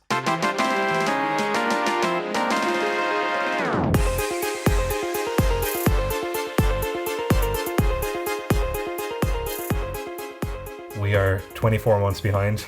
Okay, we're a full 2 years behind on the shoutouts. We're changing how this works. We're going to be reading 6 shoutouts an episode, and we're going to bomb through them. It used to be 3, now it's 2 each. Okay. Okay, John, you want to go with this first one? I read this out earlier, and I was like, I don't know if I want a recording of myself saying this, but... LSB wrote... I want Jam to say, and then there's quotation marks, "Hello there, I'm Father John, the cool karate priest who's fighting off sex before marriage and the gay agenda. Now, let me tell you, I will fight off sex before marriage till the day I die, but the gay agenda is okay with me." Agenda. Agenda. Vajanja. The cool karate priest kicked me in my agenda. Maybe you got this next And one? this is from Nameless Shilvero. Nameless Shilvero. Tell everyone to go read Lucifer and the Biscuit Hammer, the greatest manga ever made. I read 5 chapters of this about 4 years ago. I couldn't tell you a single thing about it. Apparently it's greater than Berserk, John, so... Yeah. This person's in the Nameless. I know people love it. I should give it another shot, but I remember reading it and just being like, yeah, alright, and I just put it down. Alright, this one is from Nameless Snorlaxed. First post in the Discord, can I request each member of the cast do an impression of their favorite Pokemon? Okay, I'll go first. Bulbasaur. Brock. John, do Gengar. What? Brock is my favorite Pokemon. John. Gengar. What? Does it star you? Yeah. Yeah! Alright, John, you got another one? Give the people what... This is from Jimmy Breeze. Give the people what they want, Capcom. Add Mike Hagar to Street Fighter. Have they? No. 2 years later, they still have not. He's in Marvel vs. Capcom 3. This Okay. is from Dry, in brackets, Milk Cult Exiled Founder. Niamh, acknowledge the Milk Cult. We are Legion. This is a kind of hashtag Free Britney situation. Niamh's never openly acknowledged the milk cult. No. It may or may not be existing right now. Then this last one is from Fuck-Ass Deku, a Scrub Reborn. And this little fucker, he I knows... fucking cannot stand Deku. Deku, shut up. Shut the fuck up, Deku. Shut up. He's a little bollocks. I love his sweet little heart. You know, he's got his moments, doesn't he? I chose to contribute after listening to, I think, 2018's Game of the Year, where at the end, y'all were just talking about what good friends you were and how it was nice you had a thing you could all do. Heartwarming stuff, and I will defend your friendship with my life. Thank you for providing me with hours of top-tier wholesome content at work. Also, I'm sorry if this is too long. We'll delete and move if needs be. Remember when Deku used to be nice? Yeah. Who's this Deku? Yeah, who's that guy? Thanks, Deku. Fuck you. Thank you. And there we go. Loot drop. But this isn't actually the final This section. is not the final section. Yeah. The thing people want is coming. Well, don't you worry. Okay, so I'll put in some shorts from Worthy Kids because they're very good. But Niamh, you got one here? Yeah, mine is from OK or OKI. Okay's Weird Stories? Yeah, OK's Weird Stories. I've dropped his channel before, and I think his John McAfee series is brilliant. He's pretty fascinating. Yeah, fascinating dude, great video. But OK has gone like fully undercover to infiltrate a cult of people who believe they are ex-space marines who are free from the programming and are now telling the world about their Mars space marine shape-shifting abilities. And OK basically saw an inn for this cult and exploited the inn and ended up at a conference. He literally traveled to a conference to infiltrate this. I really want to do that. Like, not for a video even. I want to go to one of these conferences. Would one of you be interested? Absolutely. I would go as long as I don't have to give my passport to anyone. That's so funny. I'll give my passport to anyone. This is just a great video. It's like his videos are always brilliant, but this one just like took so much like personal investment because he had to weave such a believable lie for it to work. Bryan. Then mine is, I've been meaning to loot drop this for a while, but this episode makes sense to do it. It's Mr. Mobile on YouTube, but he's also known as Mikhail Fisher, I believe. When phones were fun, Samsung's Matrix phone. This was a phone that appeared in the Matrix Reloaded, and I wanted this phone so bad when I was younger. I don't think you could get it in Europe, or if you could, it was only in select countries. I don't think you could get it in Ireland. But he opens and reviews the phone now, and it's a functional phone. It's a bit outdated because it's from 2003. It's still a cool phone. Cool. I am loot dropping an album, and I would like to thank Limp Bizkit for last year reawakening my love of musical albums, which eventually led to me listening to the entirety of Sewer Svlitz. We Had Some Good Times Together, don't forget that. And I actually listened to this album pretty much on repeat while I was rereading Berserk. I think like the very specific genre of music, and like it kind of annoys me when people get too specific about musical genre, because genre's made up, it's just fucking made up. But people call it like breakcore. It's a lot of heavy drums, a lot of really fast beats, but then like kind of layering it with like some nearly kind of really slow ambient stuff as well. And like it has this really great mix of kind of like chaos and fun and sadness. And there's a real strife to this album, because this is actually Sewer Splitt's last album.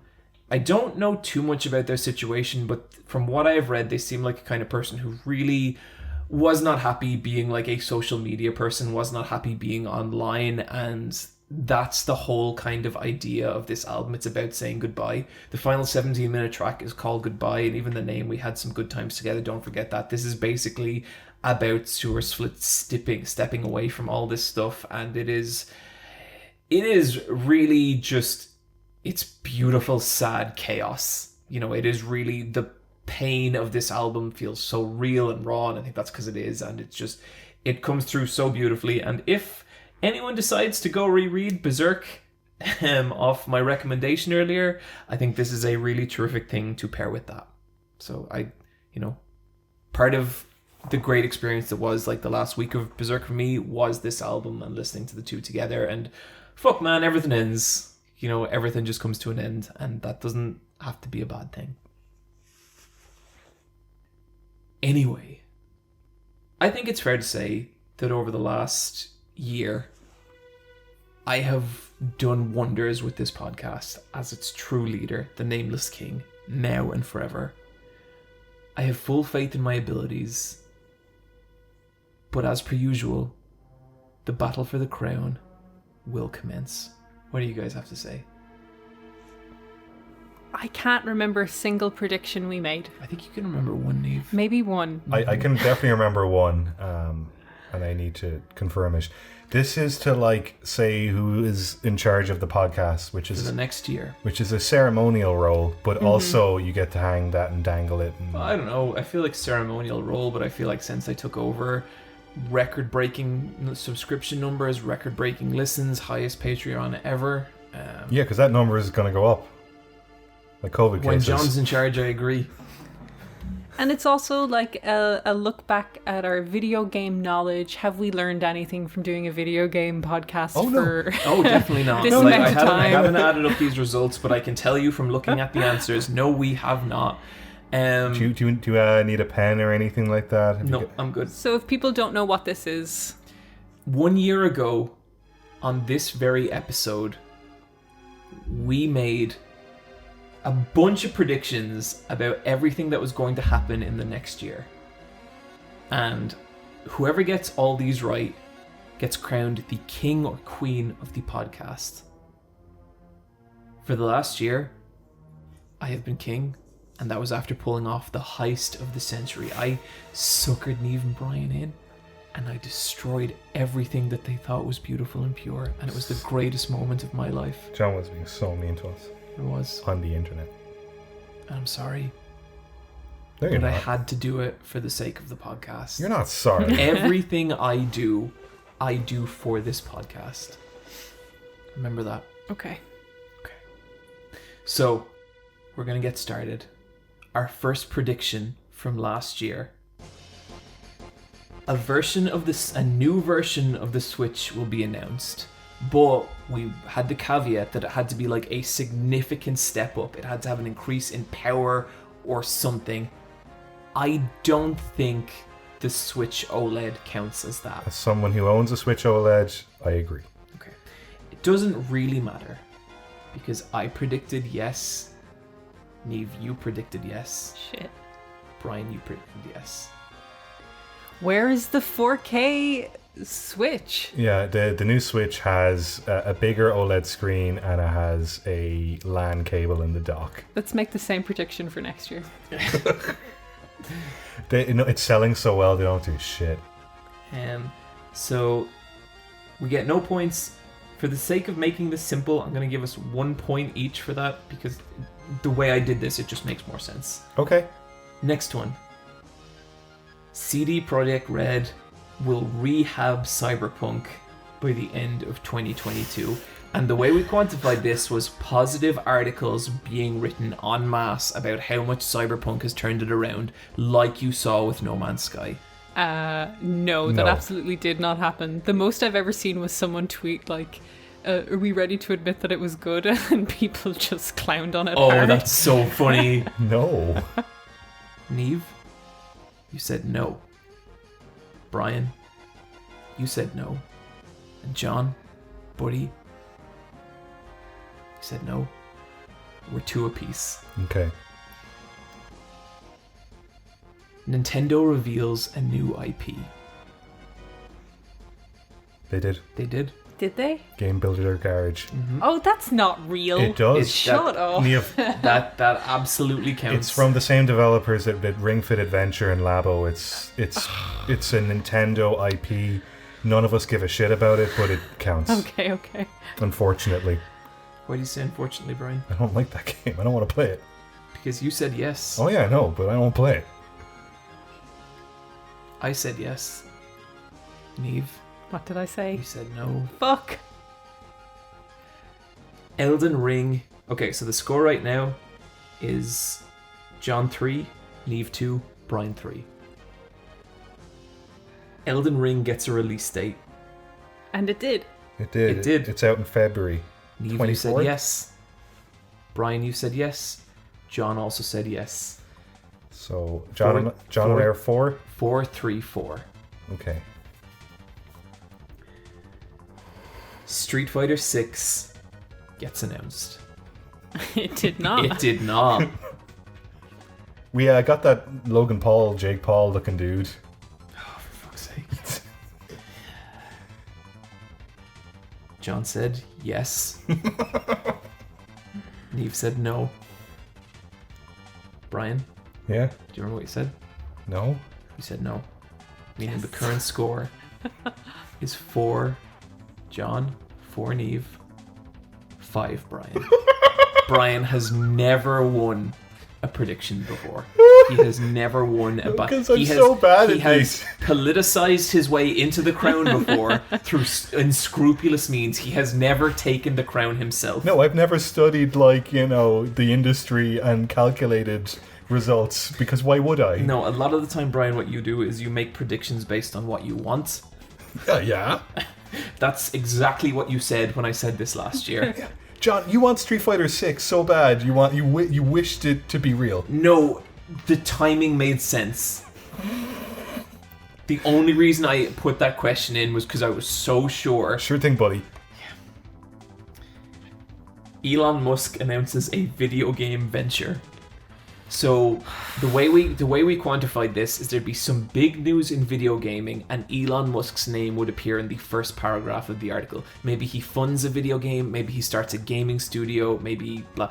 It didn't happen. It didn't No, happen. the closest thing we have is certain games like Cuphead are playable on the Tesla. But that's about it, really. Niamh, you said no. Okay. Bryan, Yeah. you said yes. Oh my god. John said no, bringing us to 5 points apiece. I was winning there for a second. Just for a second. Damn you, Musk. E3 happens in some capacity. It was a digital show, so It happened. yeah, it happened. Niamh, you said yes. John said yes. Bryan, Yeah. you said yes. 666. The number of the beast. Nintendo do anything with the Mother series. And they didn't. They didn't. No. Not a thing. I think there might have been some little thing, but we got specific enough about it that it didn't count. And Okay. I don't even think they did a big thing. Bryan, Yeah. you said no. Yeah. Obviously. Niamh, What did I say? you said no. And John said no. Because I play this game with my fucking head, not my heart. God of War Ragnarok will release this year, Oh, as in 2021. it didn't. It didn't. No. Was it delayed? I think it was. It's delayed into 22. Yeah. A PC port of the first one just came out, I think. So right now we're all tied at 7. Bryan, Mm-hmm. you said yes. Jesus. John said yes. Niamh, you said no. Yeah. 7-8-7 to Niamh. This next one, it can all change in this next round. This is the wild card, the Smash character predictions. So you get a point each, do you? Point each, okay. Niamh, your predictions were Lara Croft, Dante, Jill Valentine, and Batman. Look, he's in another fighter. He is, yeah. He's a popular IP. Bryan, yours were Crash Bandicoot, Reelaboom, Yeah. Goomba, and Spyro. John's were Sans Undertale, Fortnite, What does that Just mean? a Fortnite character. I can't even read my hand. Oh, Tails. Tails the Fox. Yep. And Sora. Motherfucker. 8. John. John 8. Niamh 8. Bryan 7. I'm impressed I'm only a point behind you. Halo Infinite will be a massive success. I think it. Yeah. The way we said it made Halo relevant Yeah, again. That was, and absolutely. like it has 100% done that. I think it's done that. That is correct. Bryan, Mm-hmm. you said yes. Yes. John said yes. Niamh, What did I say? you said yes. Good. John and Niamh tied at 9. Bryan 8. Breath of the Wild 2 releases in 2021. Oh no, it did not. No. It did not. We just got the iconic Zelda in the whole trailer. Oh, no, you don't. Bryan, Yeah. you said yes. Jesus. John said yes. Niamh, you said no. Yes. Niamh 10, John 9, Bryan 8. Oh fuck, okay. We have 4 questions left. Oh my god. This is coming down to it. Oh, I am actually sweating. Resident Evil Village will be in our top 3. And it was. It was our number 2. So I remember you changed it from 5 to 3. And I remember at the time saying yes. And then afterwards being like, why did I do that? Yeah, you did say something like that. Niamh, you said yes. Hell yeah. Bryan, you said no. And I think that means you can now only tie with Niamh for the championship. Okay. John said no. Meaning, with 3 questions left, the score is Bryan 8, John 9, Niamh 11. Hell yeah. Okay, so you have 3 questions left, John. Is that correct? Yeah. Are these 3 actual questions? These aren't These like... are 3. I 100% guarantee you these were asked last year. Okay, so... I tried for a long time to think up some fucking stupid shenanigans I could do to draw. Do not bamboozle me. Do not There's no hoodwink me. bamboozlement happening. No tricking on there's me. There's no tricking at all. This is honest John. Honest fucking John, just bearing his soul, just driving his car along life's highway, just sprinkling dust on the fairies. Who knows what's happening? Those poor fairies. 3 questions left. So Niamh's at 11, John's at 9, I'm at 8. Yeah. Biggest shit show prediction. Okay. Bryan, you predicted CD Projekt Red. Hell yeah. Nothing topped it. We'll see. Niamh, you predicted Nintendo. I felt they're due one. Oh, they are. They really need to be taken down a notch. I predicted Activision Blizzard. Oh. Okay, well that's contentious because our biggest shit show went to CD I Projekt think the Red. spirit of this was it's the company that's going to fuck up the most. Okay. I don't think. So that brings us to John 10, Niamh 11, Bryan 8. So wait. We're giving it to Blizzard. Okay, fine. Fair enough. They really fucked up. Lego stopped working with them. Yeah. This next one was interesting. Nintendo will release 4 games with over 85 on Metacritic. I went through this. They did not. Okay. Oh dear. They had Metroid Dread, which was an 87. The Super Mario 3D World re-release, which was an 89. That was it. That was it. Yeah, I'm trying to think what else they released in kind of as a Skyward first. Sword. Everything else was like mid-70s or like upper 70s. Yeah, like the Mario Party game. That's a 7 out of 10 game. Bryan, Yeah. you said yes. Always hopeful. Niamh, your exact words were, of course they will, because people go easy on Nintendo. And you said yes. Shit. I said no. Which brings the final score to John 11, Niamh 11, Bryan 8. We're always here. Always here. I kind of like the number 8. Final question. Hideo Kojima releases a new IP. Oh, he did not. No, He did not. he's just remastering Death Stranding. Brian, Mm-hmm. you said yes. Niamh, What did I say?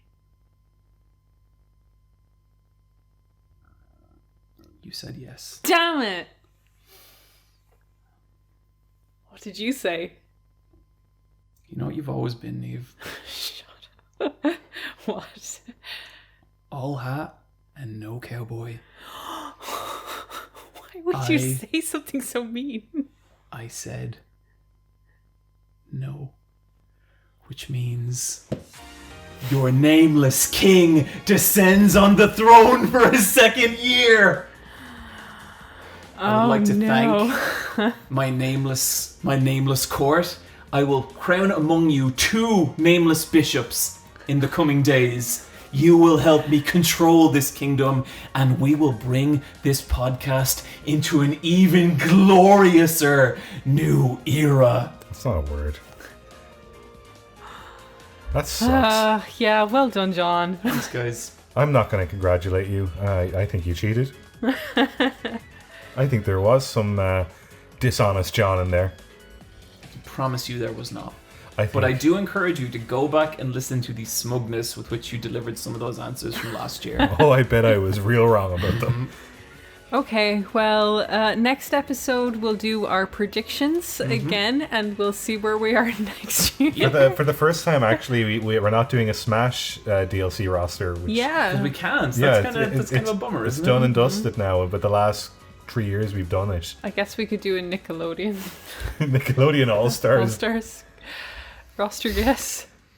I mean, they already leaked Garfield. Not playable on a Monday. He shouldn't be. I have a request to you as the podcast queen. I've been thinking we like get rid of the loot drop noise effect for something new. It's like an Overwatch one. I feel like it's kind of Yeah. we've like moved beyond it and we haven't really done anything with it. As your benevolent ruler, I deny your request. She really likes Overwatch. No, what? Get used to that, Niamh. Brian, do you have any requests you'd like me to reject? Are you looking forward to Overwatch 2? Yeah, go fuck yourself. How about that? Guys, thank you for joining us on the first of this 2022 episodes of Let's Fight a Boss. Your nameless king thanks you, as I'm sure does his worthless peons. Sure. Thanks for listening, guys. Thanks for nothing. Happy New Year. Agenda.